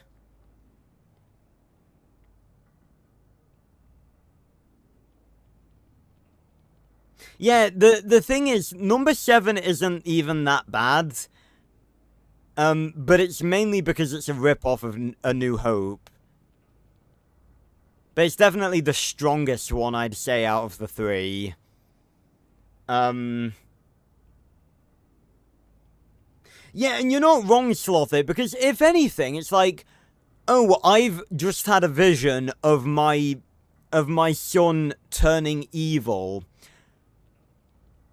Surely that would make you want to be a Jedi even more so you could help train him. Because as far as I understand it, Han and Leia... Oh, sorry, Han. It is meant to be Han. Han Solo, but, you know, Han Solo. It is interchangeable. But, like, as far as I understand it, Han and Leia basically just, like, they didn't just give him away, but, like, they just sent him off to train with Luke, and it's like, Leia should have been there with him. Especially, like, because that's the thing with Leia. The whole thing with Leia is that she... While she is obviously Force sensitive, what happened to Leia in Legends? I assume she probably did become a Jedi. Let me drag that over there so I can still read your guys' chat. Why is the first thing that comes up Leia Battlefront 2?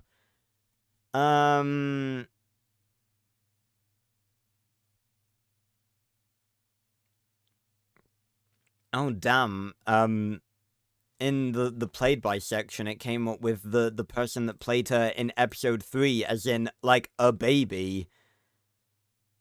Aidan Barton. Wait, it was a guy?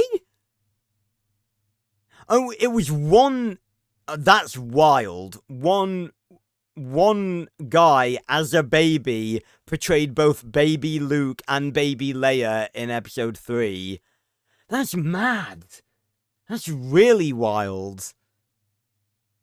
I never knew that. That's crazy. And they're uncredited as well. That's madness. You learn something new every single day.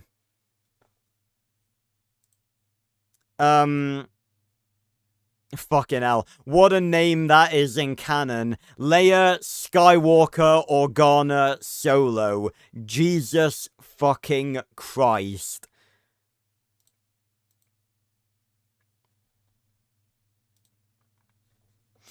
Right, let me have a look at Legends Leia. Let's see what happened to Legends Leia. And I was gonna say if it's better than what we got in the sequel trilogy, but I imagine it probably will be. Leia Organa Solo, right. Early life.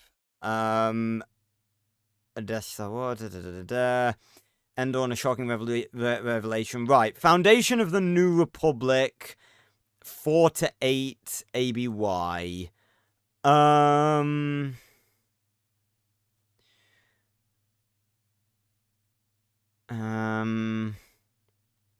She was arrested for sedition.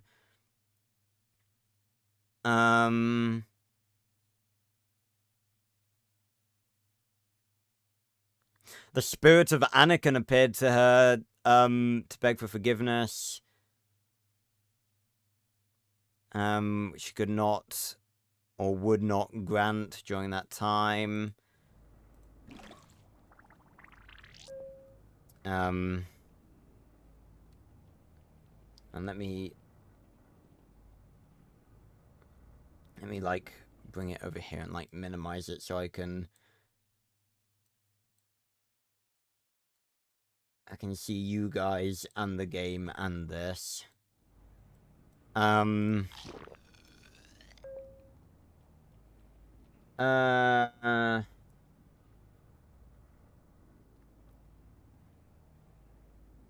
a...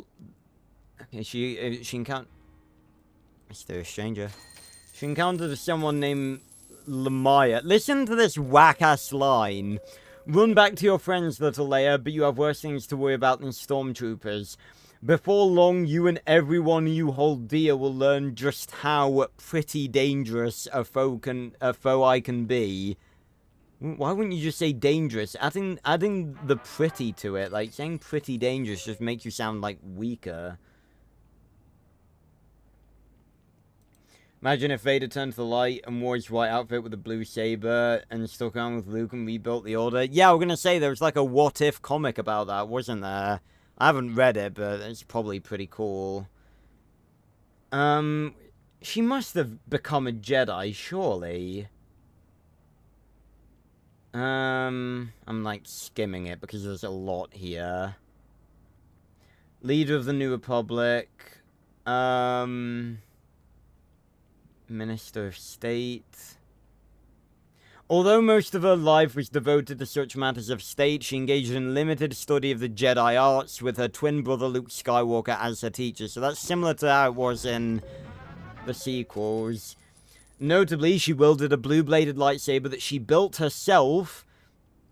And then in 18 ABY, Luke gave her a ruby-red lightsaber to complement the weapon she had constructed earlier. Luke gave her a red lightsaber? Why? Why would you give your... What? Or is ruby red meant to be, like, a different color than, like, Sith red? Hold on, I need to research this. Leia Organa second lightsaber?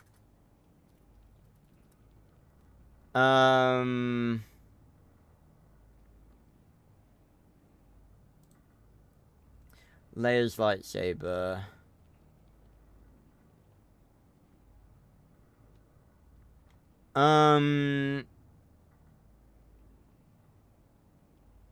During the Thrawn campaign, it was used by Mara Jade to kill Luke Skywalker with 2 U's. Oh, it was a clone of Luke. Damn.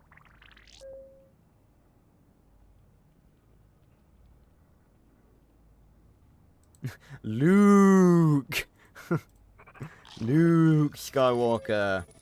Alright, it says... That's weird. It says, another bloody Raider attack. It says here that it had a green blade.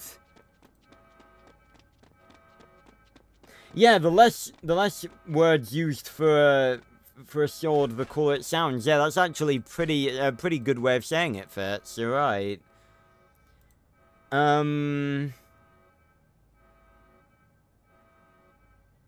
During Operation Shadowhand, Leia briefly used the 10,000-year-old lightsaber she got from an old Jedi Knight named Vima Daboda. Damn, fucking hell, he looked like a walking fucking mummy. I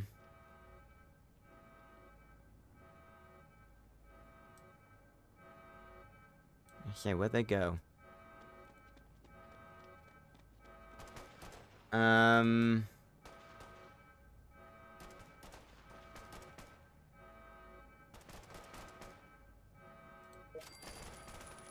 Doesn't say what color it was.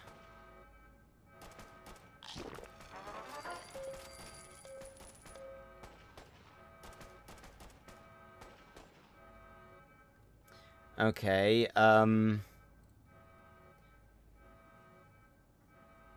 the second clone would be Luke. Okay, well that's contrasting information.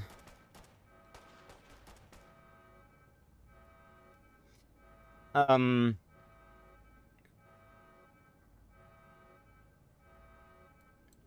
nothing much, Slother. We just, oh, a blueprint for a hardened sawn-off shotgun. Sawed-off, not sawn-off.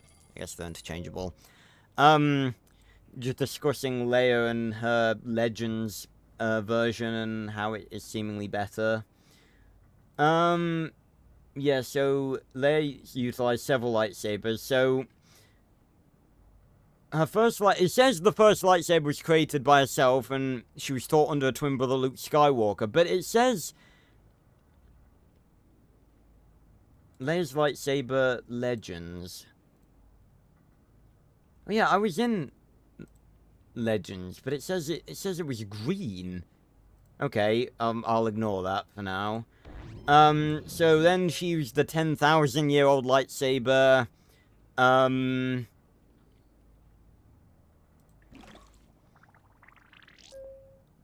Leia used it to slice off the hand of an Imperial Sentinel before the resurrected Emperor Palpatine made it explode. So Palpatine got resurrected in Legends too, but I imagine it was probably cooler in Legends.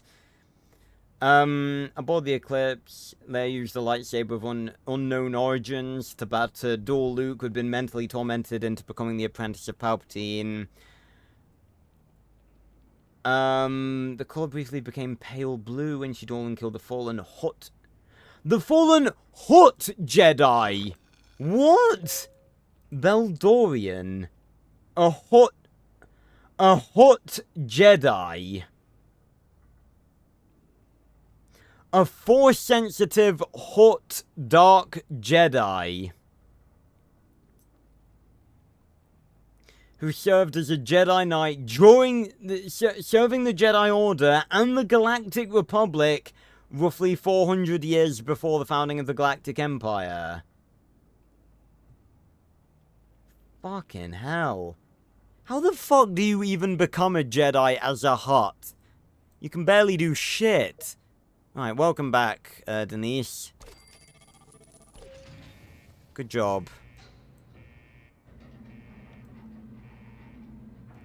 Let's get you to work making ourselves some weapons, shall we? Mysterious stranger here, just chilling out, eating some food. Okay, back to the lightsaber.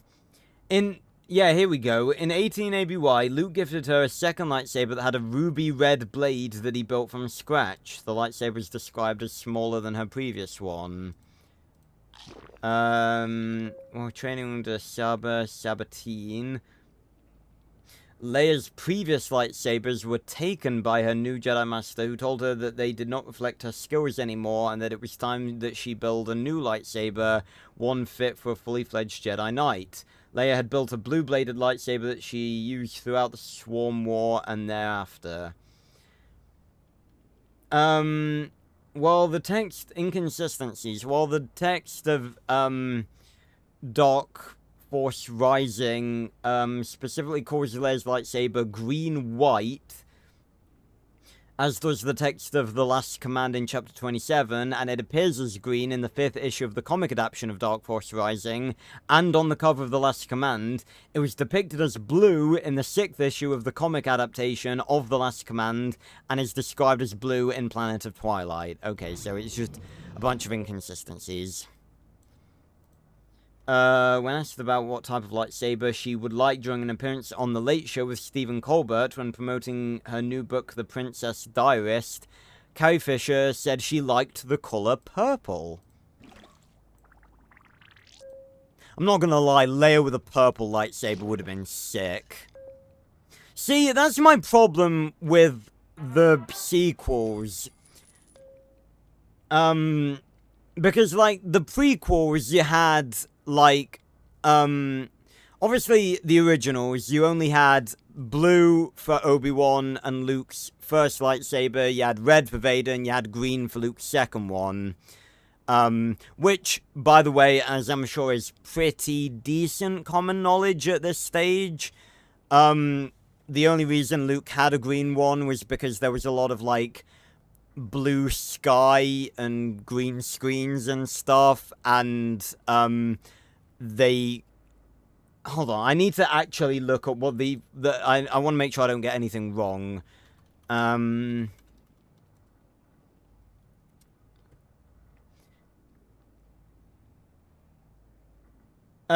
the original plan was for Luke to have a blue lightsaber in Return of the Jedi, but during the scenes on Tatooine, the blue blade was hard to see against the blue sky. Switching a green provided a better visual contrast. Additionally, green lightsabers are, well, they were associated with Jedi who are more focused on scholarly pursuits and the Force. Honestly, I don't know why why is that not canon anymore? To be honest, I don't even know if it's I don't even know if it is not canon anymore, because it's like, because in Legends, all of the colors did have separate meanings. Like, blue is Jedi Guardian, which means it's about, like, it belongs to Jedi who focus on dueling. Green are for Jedi Consulars, who are focused around the Force and knowledge and stuff. And there were different, there were different things, different colors and different reasons. Right now, I don't think any of that is currently canon anymore. The only canon reasons we have for lightsaber colors right now are red and white. Red obviously being that you bleed a regular crystal to make it red, and white is the opposite of that. You purify a red crystal to make it white, which is what Ahsoka did, which is why she has the twin lightsabers. Okay, we have to upgrade this to... Oh, we need 45 dwellers. Fucking hell.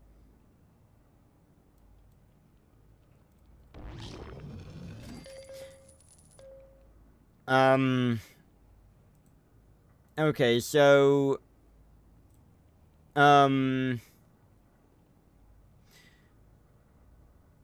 Because of her duties as the leader of the New Republic, Leia became more of a Jedi Consular than a Jedi Guardian. Makes sense.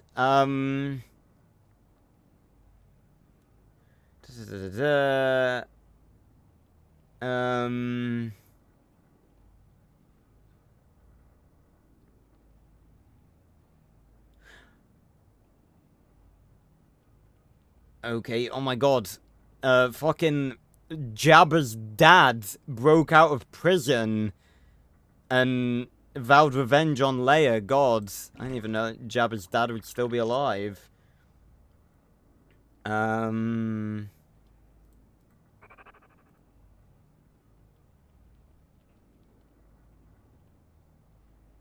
just sort of looking for, like, stuff to do with her, her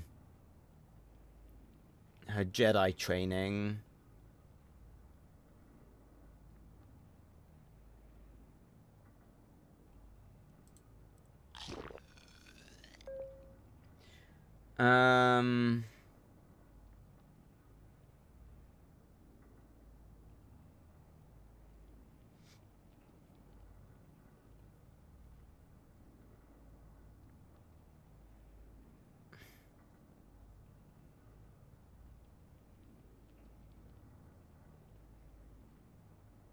What the fuck?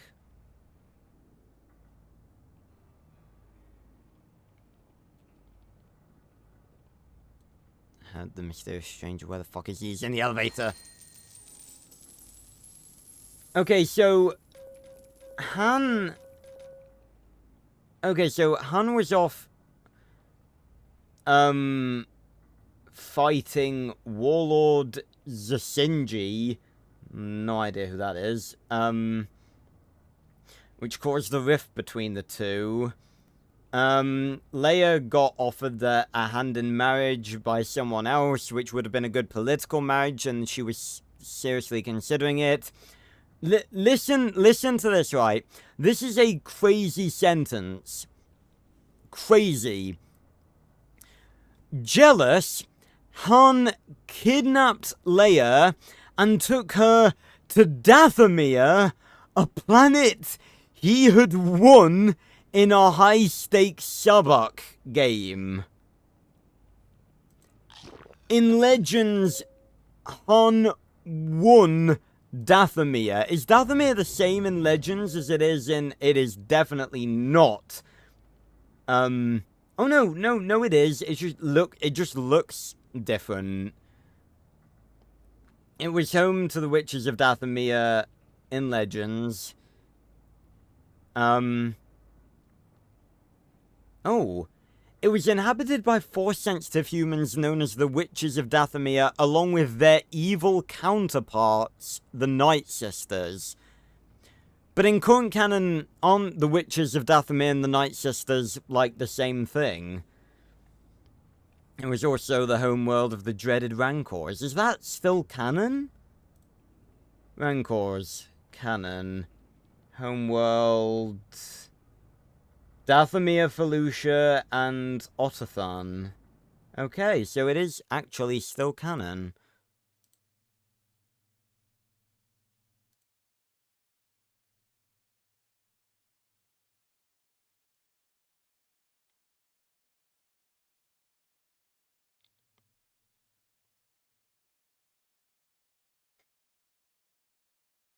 Okay.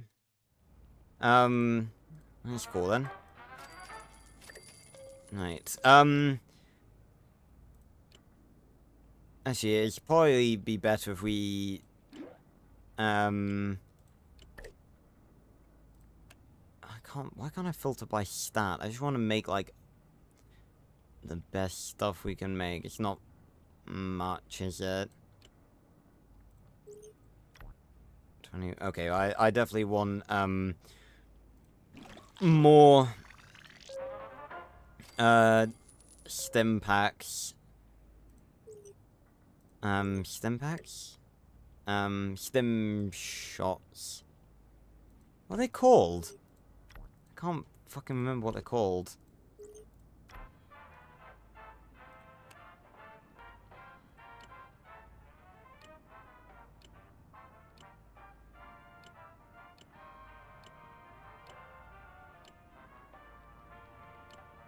Oh, it says in the fucking build thing, doesn't it?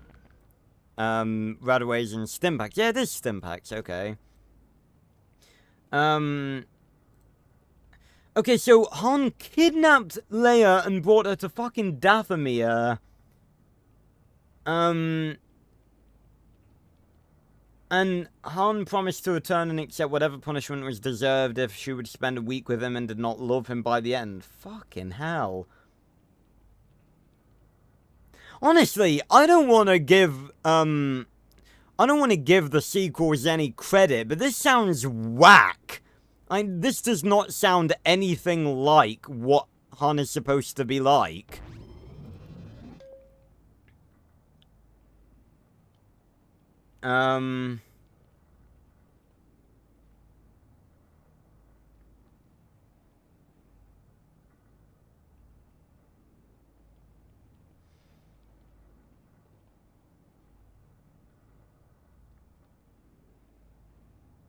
Okay, so they did get married. Okay, that's nice then. So yeah, they married. Mon Mothma officiated the wedding.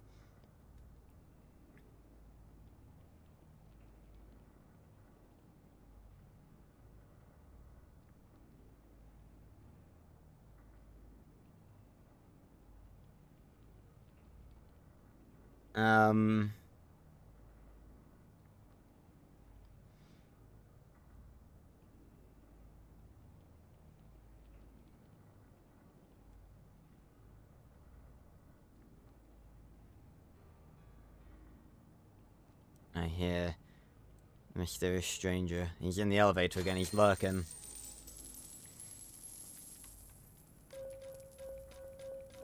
Oh, damn, so, Leia and Han went to Tatooine, and Leia learned about Anakin's past.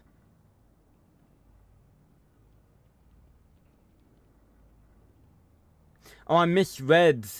I thought, it said, she did not want to have children, and I read she feared they would turn out like their father. Like, I was like, that's a bit mean to Han. But no, it says her father, so she was worried that they were going to turn out like, Anakin. And then after that, she became pregnant with twins. And then Thrawn came about and brought back the Empire.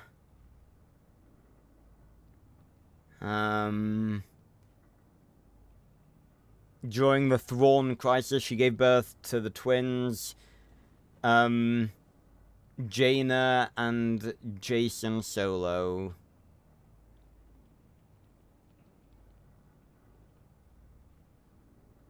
Return of Palpatine.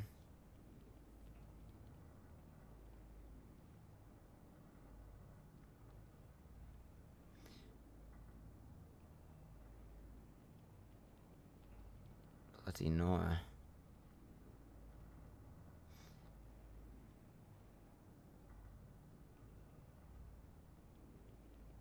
Okay, so this is where Luke temporarily turned to the dark side. She got the 10,000-year-old lightsaber.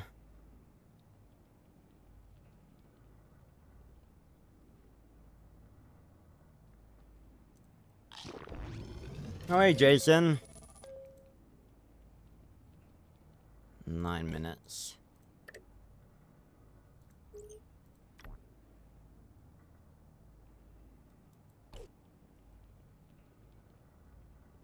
My mouse is fucking mucky. Ugh.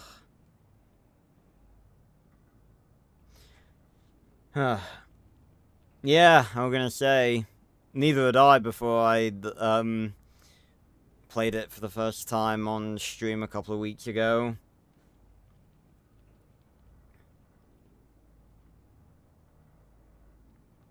Oh wow, Palpatine actually dueled Luke with a lightsaber in Legends.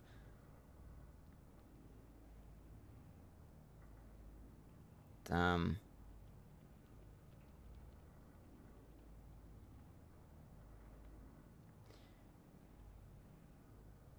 And they had another son and named him Anakin.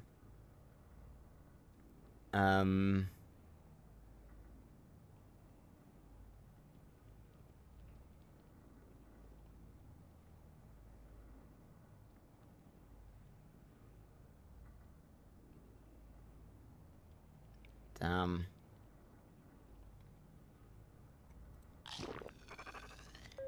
Um...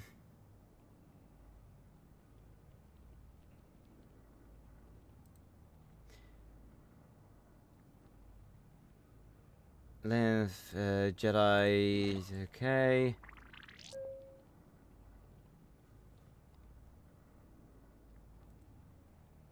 What do you mean, why have I built like that? I've built it logically, a floor for each type of room. Sorry, that's too much for your fucking tiny dwarf brain. Who likes chaos and doesn't understand anything to be ordered neatly.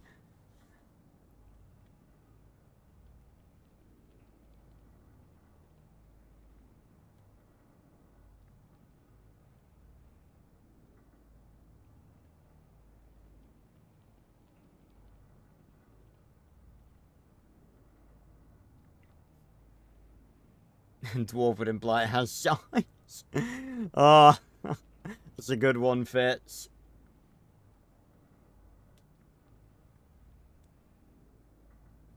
That's a claim and a half, Jason.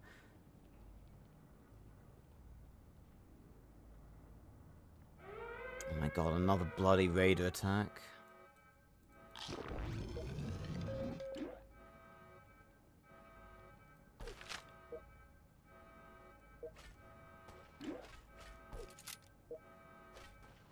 Nice. Now at least everyone's equipped. Oh yeah, it's a perfect time to take the elevator up to the vault door. I'm sure nothing terrible is gonna happen. Oh my god, that fucking child was just like, yeah, I'm dipping.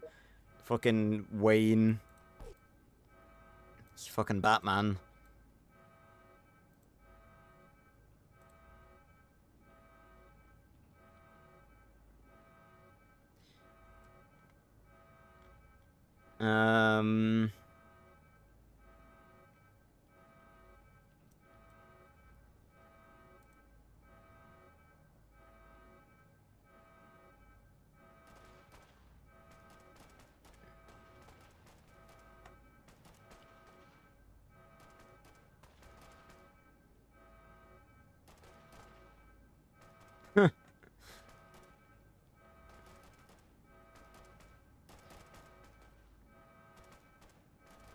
Okay, she killed someone in a lightsaber duel. Oh, a laser pistol, nice.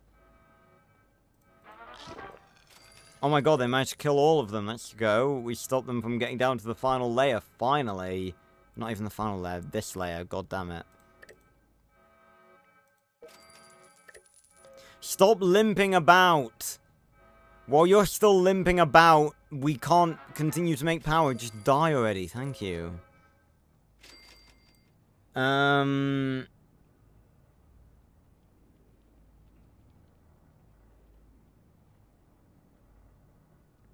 Oh yeah, that was the Hutt Jedi, the Hutt Dark Jedi, yeah, that she killed.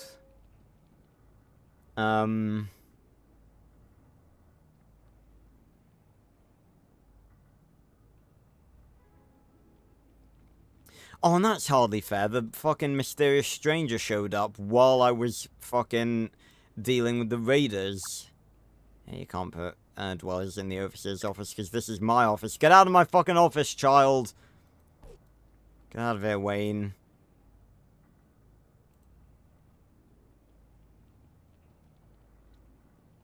Ah. Again, I'm just reading more about, like, I'm just trying to see anything else about her Jedi training.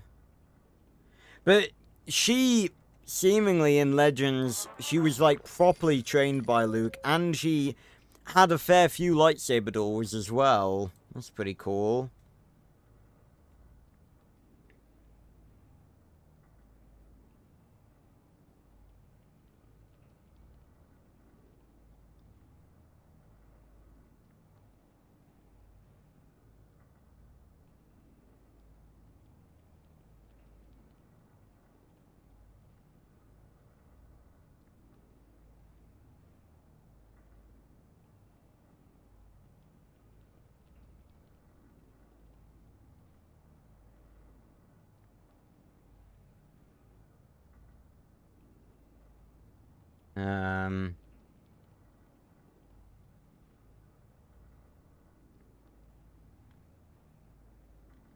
Again, a lot happened in Legends, obviously. The Yu Zhambong War.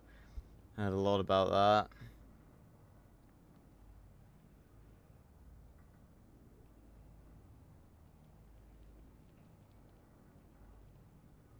that. Chewbacca ended up dying.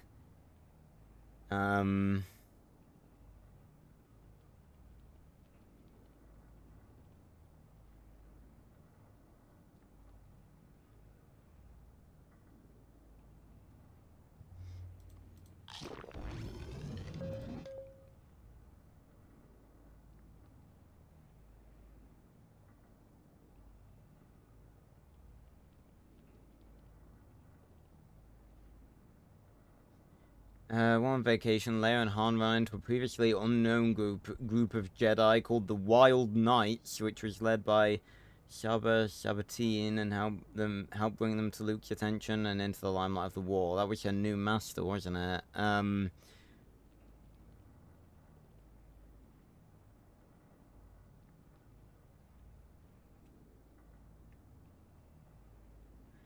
Leia's nephew Ben Skywalker was born. Yep, because in Legends, Ben was not Leia's son. It was Luke and Mara Jade's. Ugh.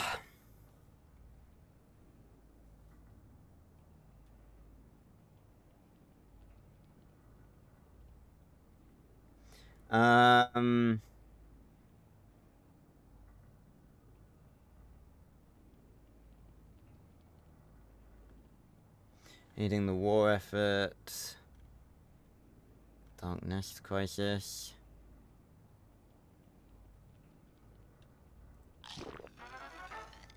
Hello, Aquanoi. Because of the accent, that's probably not the right pronunciation, I apologize. And welcome, regardless. Just reading about Star Wars lore.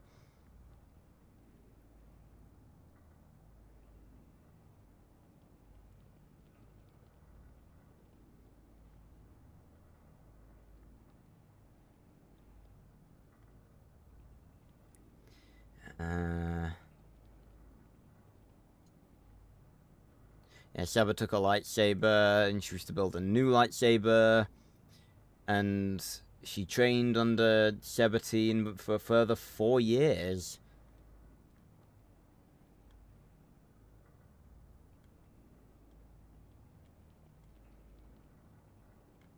Okay, so she, and her and Luke...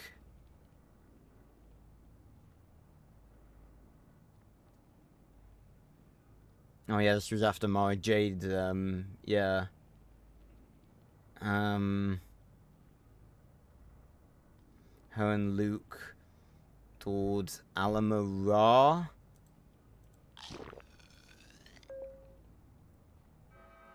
Okay. Oh yeah, because Jason Solo, like, went nuts, didn't he? So, did Leia ever die in Legends? That's, bloody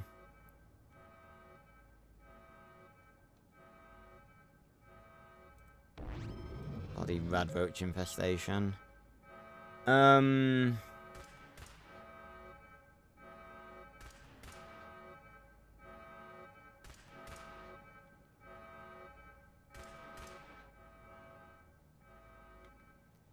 No, okay, so there's no information about, Leia's death in Legends, same as Luke. I know there's no information about how Luke died in Legends. But yeah, the sort of long-winded answer to the question, was Leia a cooler Jedi in Legends than she was in the sequels? The answer is yes, because she was a Jedi, like, period. You know, she's not a Jedi in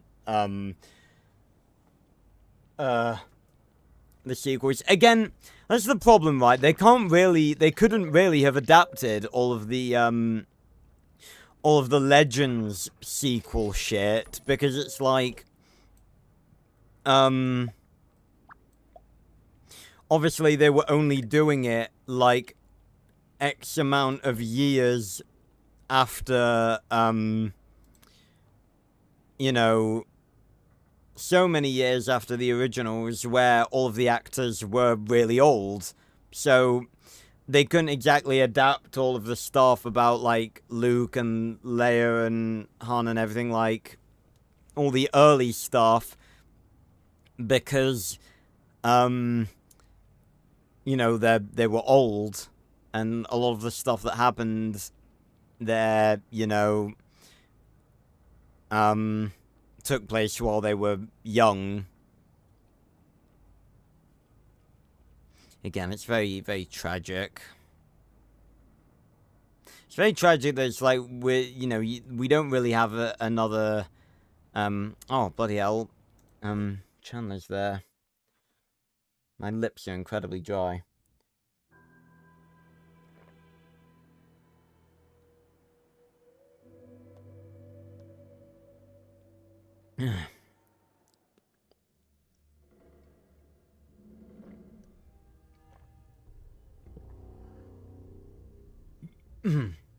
Excuse me. Alright, time for another quest. Let us explore. So what's your objective currently? Explore the old Nuka-Cola plant. Floor so sticky. Ugh, lovely. No, not much stuff yet. Ah, we've got feral ghouls. Fucking wonderful. That's actually a level of damage that I am not comfortable with.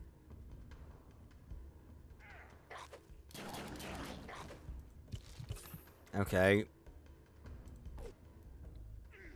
Gotta hope that we get a couple more Radaways and Stimpaks, I think.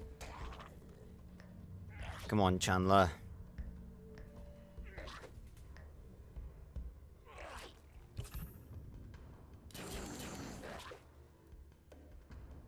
Only one to go.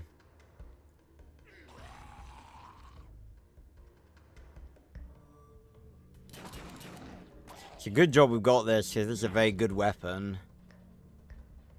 Oh. This is only, what, like the second quest?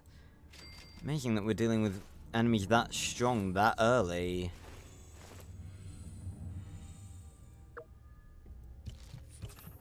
Right. Let's go down here. I'm pretty sure it's up here we need to go, but we'll have a look around. Extra Stimpak, lovely. Always could do with those. More weapons. And scrap some of them. Ah, more feral ghouls. Fantastic. Only 3 of them, though. I mean, any amount is not that good, in fairness, but, could be worse. See, and now it's only 2.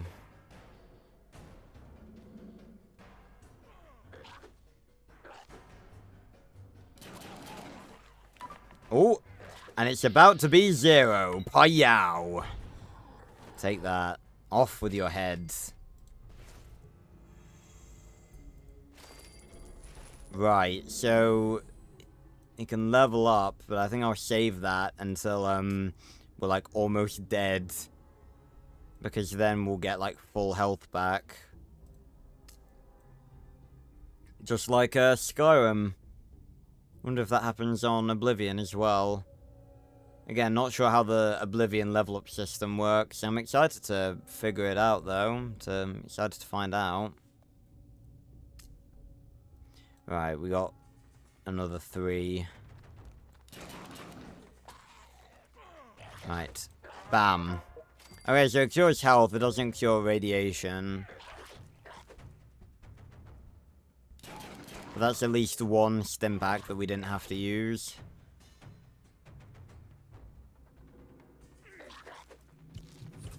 There we go. Give it a slurp. Slurp the Radaway. I don't even know what Radaways are meant to be. Is it like... I assume it's like... Like, what is it meant to be? Do you eat them?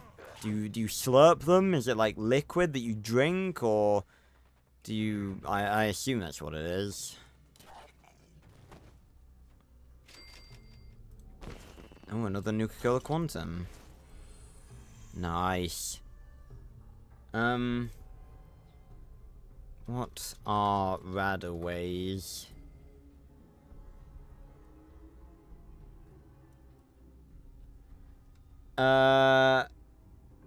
A chemical solution that bonds with radioactive particles and removes them from the user's systems.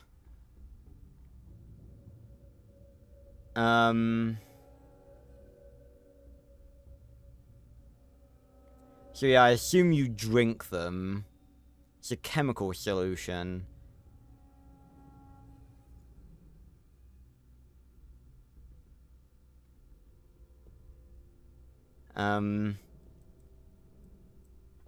Do you drink Radaways? And I thought, oh, it's like meant to be like through an IV bag or like a syringe. Okay, well, that's what AI overview say. Well, it says, how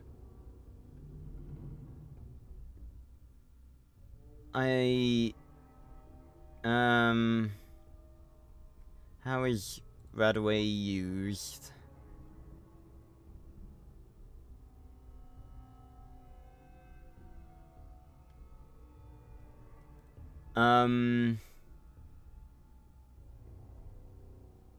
Yeah, oh yeah, it comes, okay, it comes with an IV needle, okay, so, yeah, so you use it's an injection thing, okay. You know what? You learn something new every day. It's just because of the sound effects that are always useful, and it's like a slurp. Like... Alright, we move on. Oh, hello. Phew, you folks saved my bacon. Those feral ghouls are no joke. Artie Moore, explorer, scavenger, all-around awesome guy. Have you seen Paula Plumkin? Oh, sure, nice lady. The fellas dragged her away to some abandoned building. To some abandoned building. Yeah, that really narrows it down, Chief. In the fucking wasteland. We're gonna keep exploring, obviously, until we've explored the whole place, because we could be missing stuff. Yeah, drink bleach to cure radiation. Don't do that.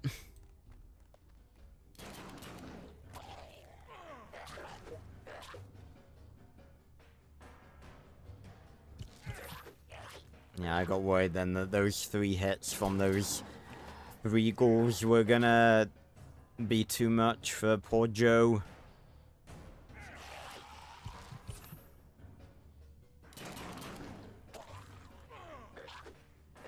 You know, you can fire it more than 3 times, Joe. I'm just saying. It'd probably help you if you did. I mean, why listen to my advice?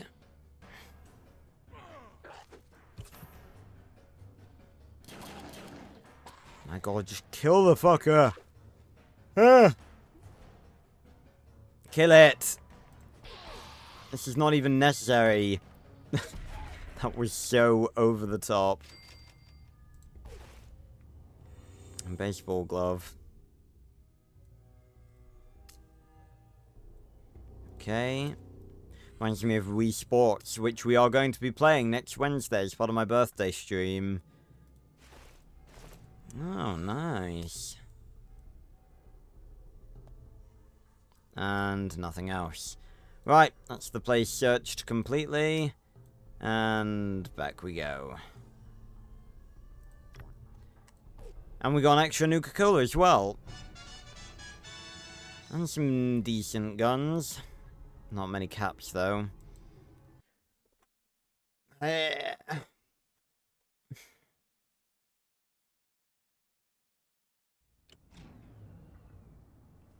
I heard something shut down then. Yeah, we're a bit low on power. There we go. It's like a slurp sound effect. Oh, excuse me. So how long is it going to take him to get back? 24 minutes. Lovely.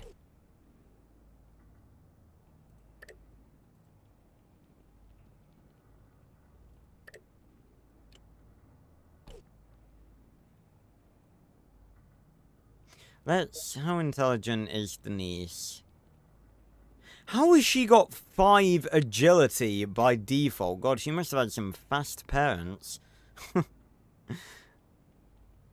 She got two intelligence. That's not bad. Let me... Another one of these. Shove her in there. Do we have any outfits for intelligence? No. We will do once Joe gets back. Just not right now.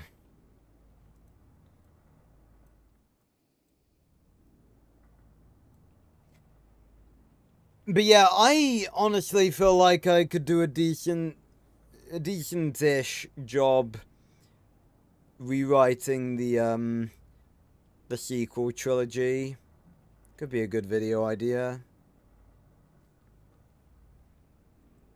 Putting my creative mind to and my imagination to use.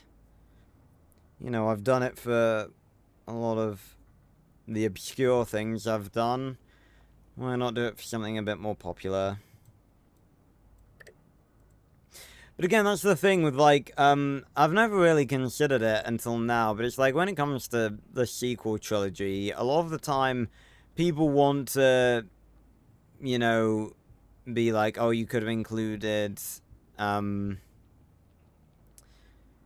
mean, I suppose they still probably could have done.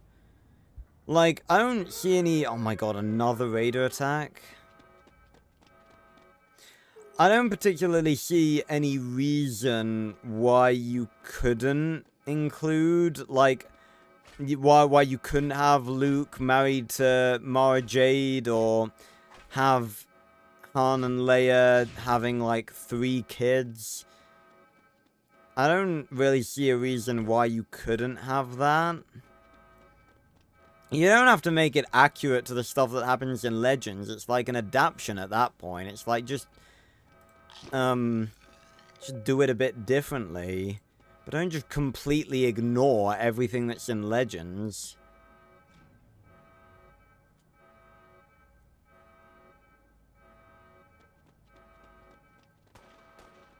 Alright, fuck them up. Have they got different armor on this time? I'm not sure if it was red before.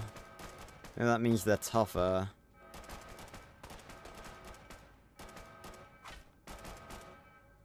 Potentially not.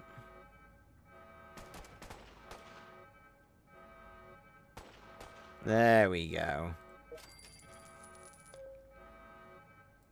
Come on, drop dead. We're wasting time here. Oh, a recipe for scoped pipe pistol. No.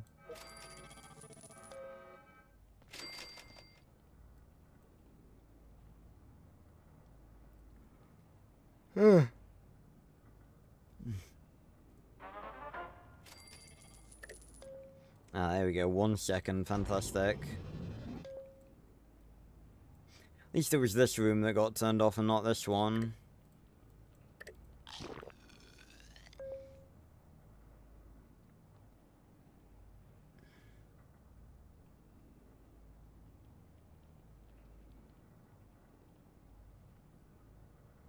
Because the thing is, you could easily do a rewrite that basically completely changes,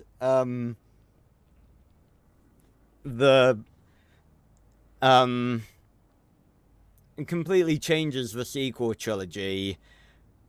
But the thing is, not everything that is in the sequel trilogy is necessarily bad. Like, it's just mainly it's mainly just the fact that all 3 movies aren't connected. I mean, they are, but it's like, then they're not part of... None of them are part of the same storyline. Like, Force Awakens was undoubtedly gonna be part of a trilogy of movies that were very different from Last Jedi and Rise of Skywalker. Last Jedi was steering the trilogy in a direction that Rise of Skywalker didn't follow up on, and Rise of Skywalker basically took most of what was established in the previous two movies and basically got rid of it. So it's like, what do you do? Because it's like, I think the biggest missed opportunity is Finn being a Jedi. Like, I remember when I went to go see Force Awakens in cinemas for the first time. That was a very cool experience. I didn't even give a shit about Rey. Like, basically throughout the entire movie. Like, because I knew from the trailers that Finn was going to be the one to get the lightsaber. And I was just like, what? Like, when Finn got sliced by Kylo and then it went to Rey, I was just like, oh. Not to mention the duel was way more entertaining with Finn dueling Kylo than it was with Rey. Rey dueling Kylo was just, like, embarrassing every single time it happened. Because she was just so, like, the movement she did was just so, like, ugh. They were just so sluggish and stuff. Like, you're telling me that Rey was training for probably, like, months, and, you know, Luke only had a teeny bit of training,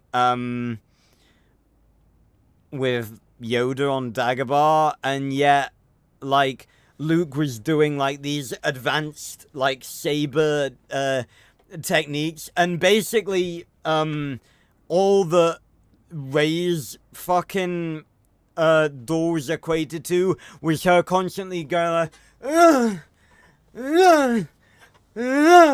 like just over and over again, just like fucking moaning with every swing. It's just embarrassing. Also, I don't really like how the lightsaber doors looked in the sequel trilogy. There were too many sparks. Granted, that may have been from Kylo's lightsaber, but I don't really know if that's how that works. I prefer the simple elegance. It very well may have been because of Kylo's lightsaber being all unstable and stuff. But it's like, it's just, I prefer lightsaber. The whole thing about lightsabers is that they are elegant weapons, and lightsaber doors are meant to be elegant. And like I said, even, I don't know what it is, but the duel with Finn and Kylo is the best duel of the sequel trilogy, because Finn handled the lightsaber way better than Rey ever did, and that is really, it really shouldn't be a thing, considering he had next to no practice with it, and she trained for like 3 movies, and basically had the lightsaber skills of a sloppy toddler. Terrible. What's my favorite duel? I don't know. Are we talking like in all of Star Wars, or like just in the movies? That's a difficult one. Because again, I haven't, I've only just started with the Disney Plus stuff, and I know there's, like, gonna be a decent amount of lightsaber fights that I haven't seen.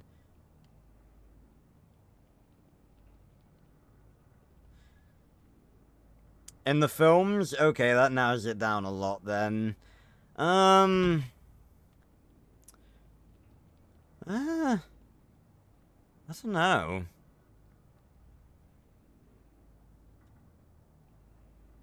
I'm trying to think, it's like, what, if I think of a duel,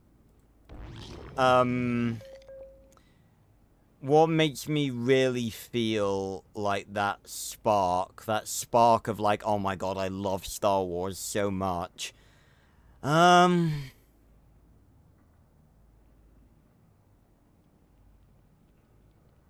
You know what? I might actually... I've never really thought about this before. I don't know what my answer would have been, like, several years ago. I might have to say Anakin versus Dooku in Revenge of the Sith. Because that fight is just so well choreographed. And I actually saw something not too long ago that there was actually like deleted scenes where it was actually going to be like a lot more in depth. Hold on, I want to see if I can find it. Just, I'm not going to show it on stream because that's going to be awkward for me to like set up. But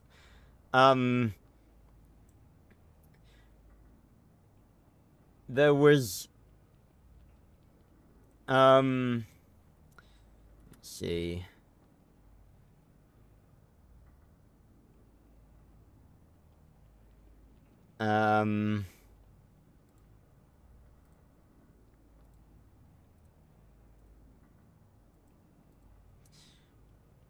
Anakin versus Dooku, deleted scene.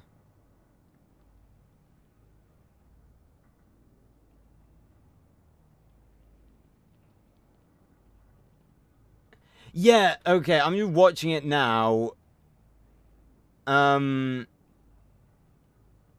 There was shit where, like, it was, like, way more intense. Like, Dooku would put his lightsaber around Luke's, oh my god. No, I'm sorry. I have to show this on stream. No, this is too good not to show on stream. This is too good. Let me just quickly bring it up. Window capture.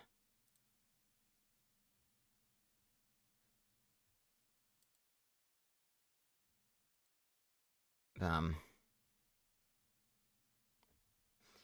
And just show you guys this. Right. Look at fucking this. Fucking hell, that's loud. Right. Look at... So, this was the actual... They filmed this. This was... This was a deleted scene of the dude... of the duel... between Anakin and Dooku in episode 3. Let me, like, put it to, like, minimum volume. Just get the effects. Someone's added effects to it, because obviously they're usually just, like, sticks. Let's have a look at this. Oh, I'll turn it down a little bit. Yeah. So Dooku puts his lightsaber around Anakin. Anakin pushes him. He stabs something in the back then. He does a thrust. He's doing spins. Backwards blocks. Kicked him in the face, although that did happen. And then we have this bit. I think this is still in the final movie. Bit of that spin that we see in the Kenobi versus Anakin fight. He jumps over him. Like, why was this not in the movie?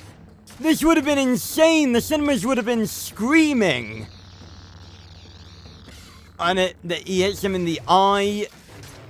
And this is where he's... You seeing this? So yeah, and then he cuts off his hands. Like, can we just go back and have a look at that? So he forces the lightsaber down and he hits Dooku on the eye. And he drops his lightsaber and grabs it again and then does the hand thing. Like, if that was in the cinemas, people would have been screaming. They would have been screaming. That would have been insane. Why was it not like that? That would have been actually incredible. Madness. Absolute madness, I'm telling you. But yeah, I probably would say... The fine thing is, like, I think that's one of the sort of slept on ones. I mean, it's Star Wars, not like, there's no door that's really slept on, I think. But...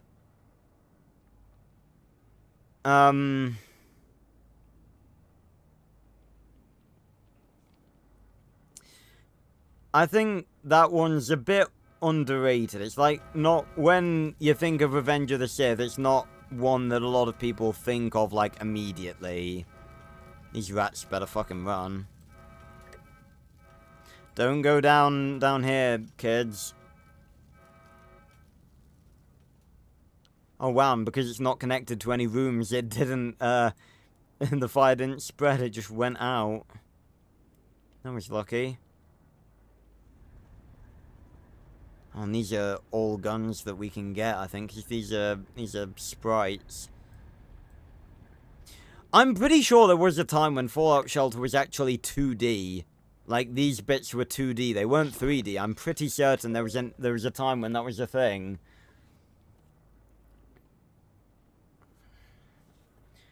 But yeah, a lot of people probably sleep on that. Like, that's probably not one that people think of, you know, people think of, like... Oh. There we go. People think of, like, Windu versus Palpatine, and obviously Anakin versus Obi-Wan, and Yoda versus Palpatine, which, you know, don't get me wrong, they're obviously very good duels, but it's like... I just think Anakin, like, prime... Revenge of the Sith Anakin versus Dooku is just, like, so good. And it's really cool because, like, Dooku was, like, this menacing... Like, coming off of Attack of the Clones, obviously, Dooku was this menacing, you know, Sith Lord antagonist that was sort of out of reach of like Anakin's skill level. Like, even Anakin dueled him in Attack of the Clones, and to be honest, I'm not even that big of a... I think the Anakin versus Dooku fight in Episode 2 is good at the start, but then when he goes back to only having the one lightsaber, it's like the camera angles are like always they just keep flicking between like Anakin's face and Dooku's face, and the sabers are just like randomly spinning like in the foreground as you're like seeing their faces. There's not a lot of actual duels happening. And then the more I watch the scene where Anakin gets his hand chopped off, the more I'm just like, that wasn't really very well choreographed. Like, Anakin, like, they're in the middle of a duel, they clash sabers for like a second, and Anakin just deadass stands there, basically, and lets Dooku cut his hand off. He does nothing.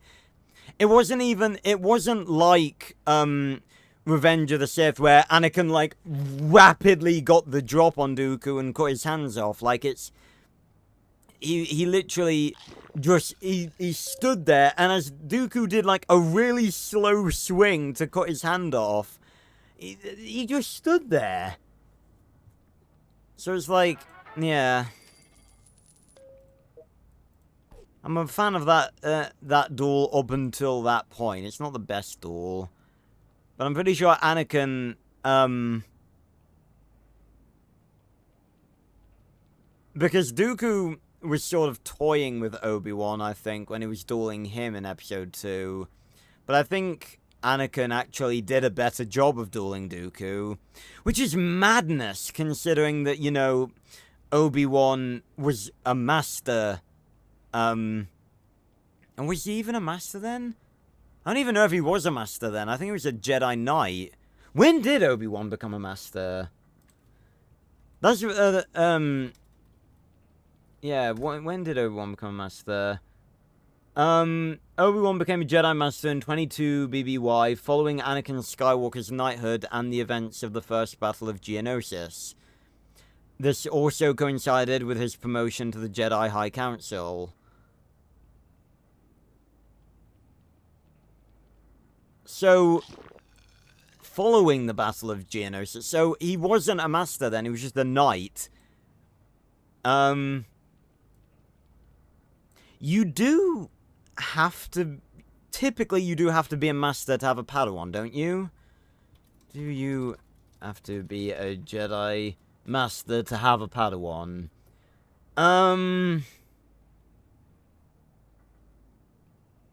Okay, so no, you didn't have to be... You didn't have to be a Master... You didn't have to be a Master to have a Padawan, because training a Padawan to knighthood was a good way to become a Master. So it's like... Because I always think... The thing that I always think of in terms of that is like Anakin and Ahsoka. It's like weird that Anakin had Ahsoka as a Padawan when he was still a knight. But if, you know, Obi-Wan was still a knight, and you don't have to be a Master to have a Padawan. So it's like, yeah, you don't have to. You learn new stuff every day.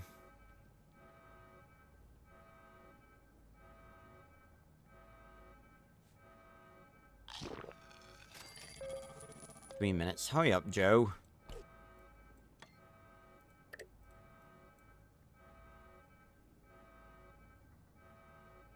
Also, can't we... I mean, I highly doubt... I know it's like part of the game, obviously, but like, I highly doubt that raiders would be able to break into a vault with a couple of swords and some shitty guns.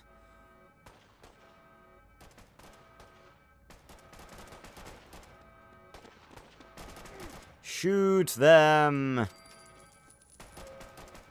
Shoot them! There we go. Don't need to waste stim packs because the fight is over. Honestly, just drop dead already. Thank you.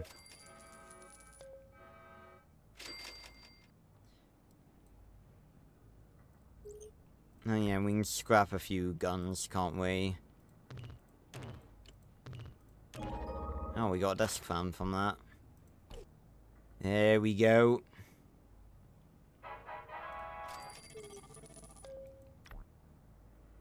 Ah, collect 17 pieces of junk. That's actually a pretty easy one.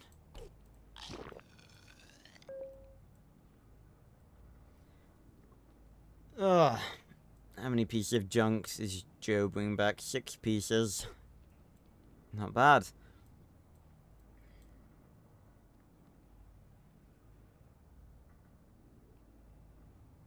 But yeah, I'm looking forward to, like, playing some Star Wars games on the channel.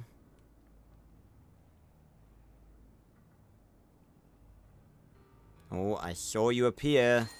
Piece of shite.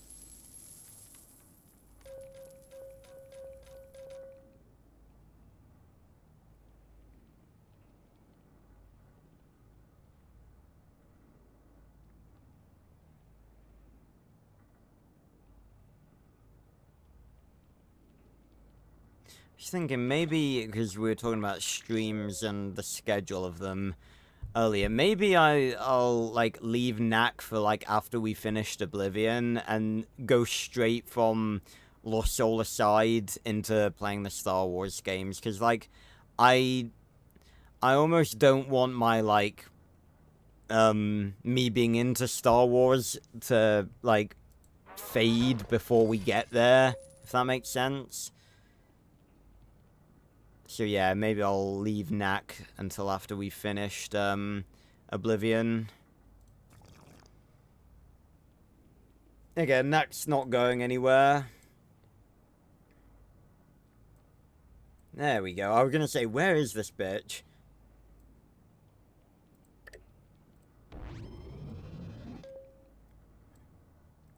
Welcome back, Joe. Collect from 30 containers on quest. Nice. And collect 17 pieces of junk. Excuse me. Right, so we're almost at time, so in case we ever go back to this particular playthrough, let's send Chandler out into the wasteland. All the stim packs we have, all the radaways. There we go.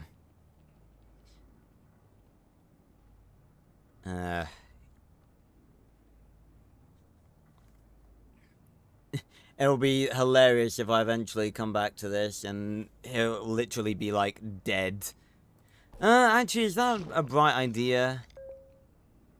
I probably ought to send him on a quest. Yeah. Where's Journey to the Center of Voltopolis?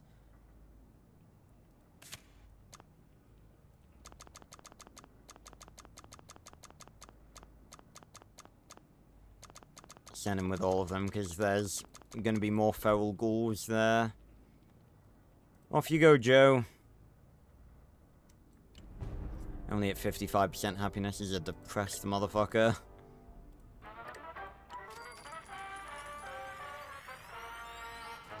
Nice. Nice. Come back on, stim pack duty.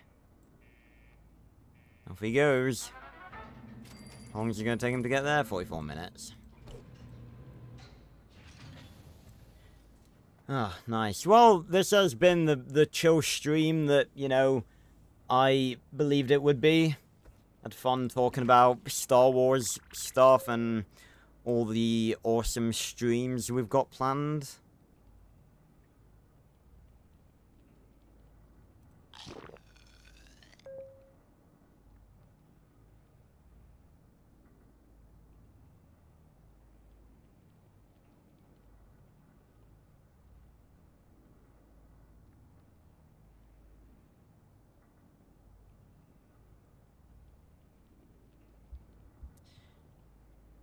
Yeah, 17 pieces of junk. Yeah, again, we don't really have that many weapons to... Oh, we do have a few. We're definitely gonna scrap these.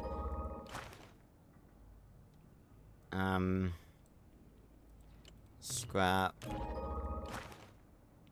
And... Scrap this. Scrap this. That was a few pieces of junk. Yeah, that was 4. Yeah, we did have 6 before, didn't we?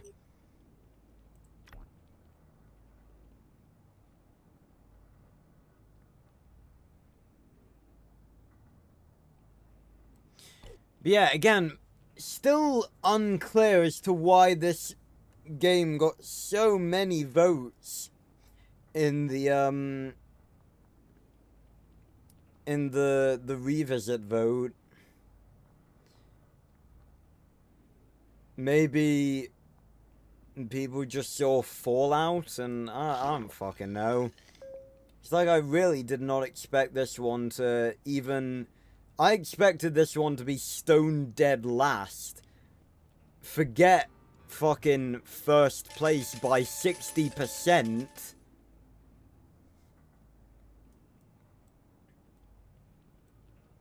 Like, literally, madness. Has it changed since I started streaming? How funny would that be? It's gone up by like 10 votes. So, The Long Dark came in last with 7% of the votes. Let's work this out. 7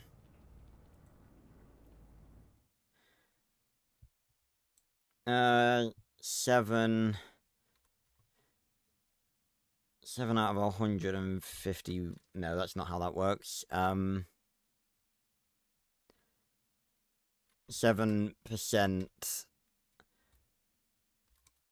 of 151. That's 10.5%. No, that's not how that works. That's so yeah, that's like, yeah, that's 10 votes. Yeah, that does make sense. So like 10 people voted for The Long Dark. 10 out of 150. 13, so 19 people voted for Sky. 27 people voted for Wii Sports, but a whopping 93 people. I don't think that math matches up. Does that math match up? I don't care. But yeah, it's just the fact that 62% voted for fucking Fallout Shelter. That's... hold on, am I getting... what?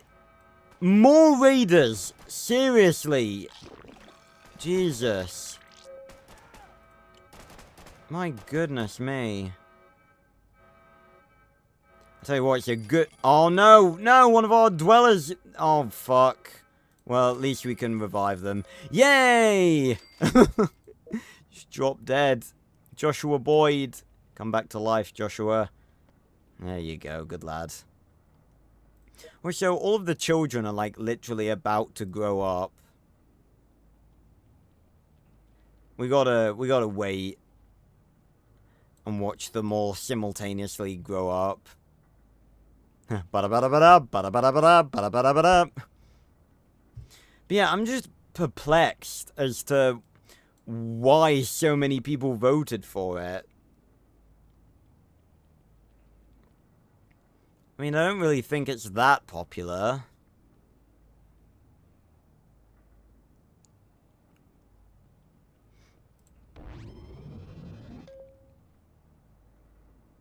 Why were you on... why did you just get negative happiness? What's wrong with you, Stephen Cox? Yeah, I guess, and you know, we have had a nice stream, you know, just chatting and stuff.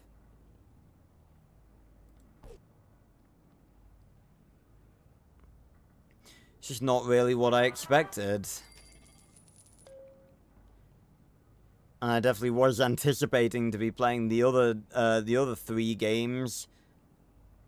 Or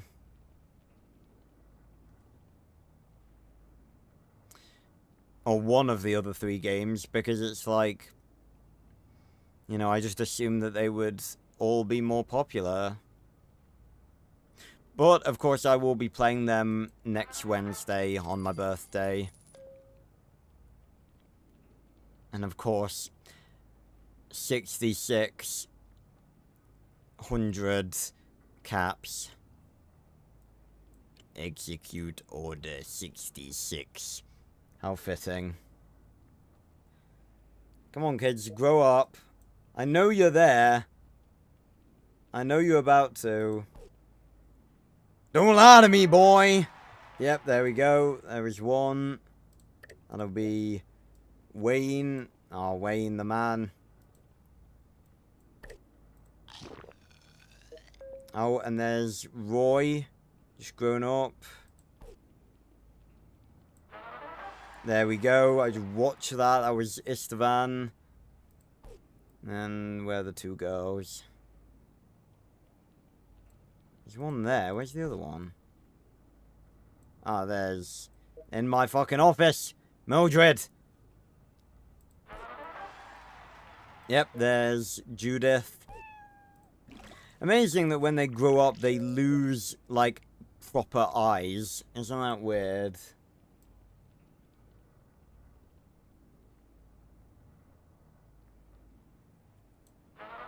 Ah, there we go.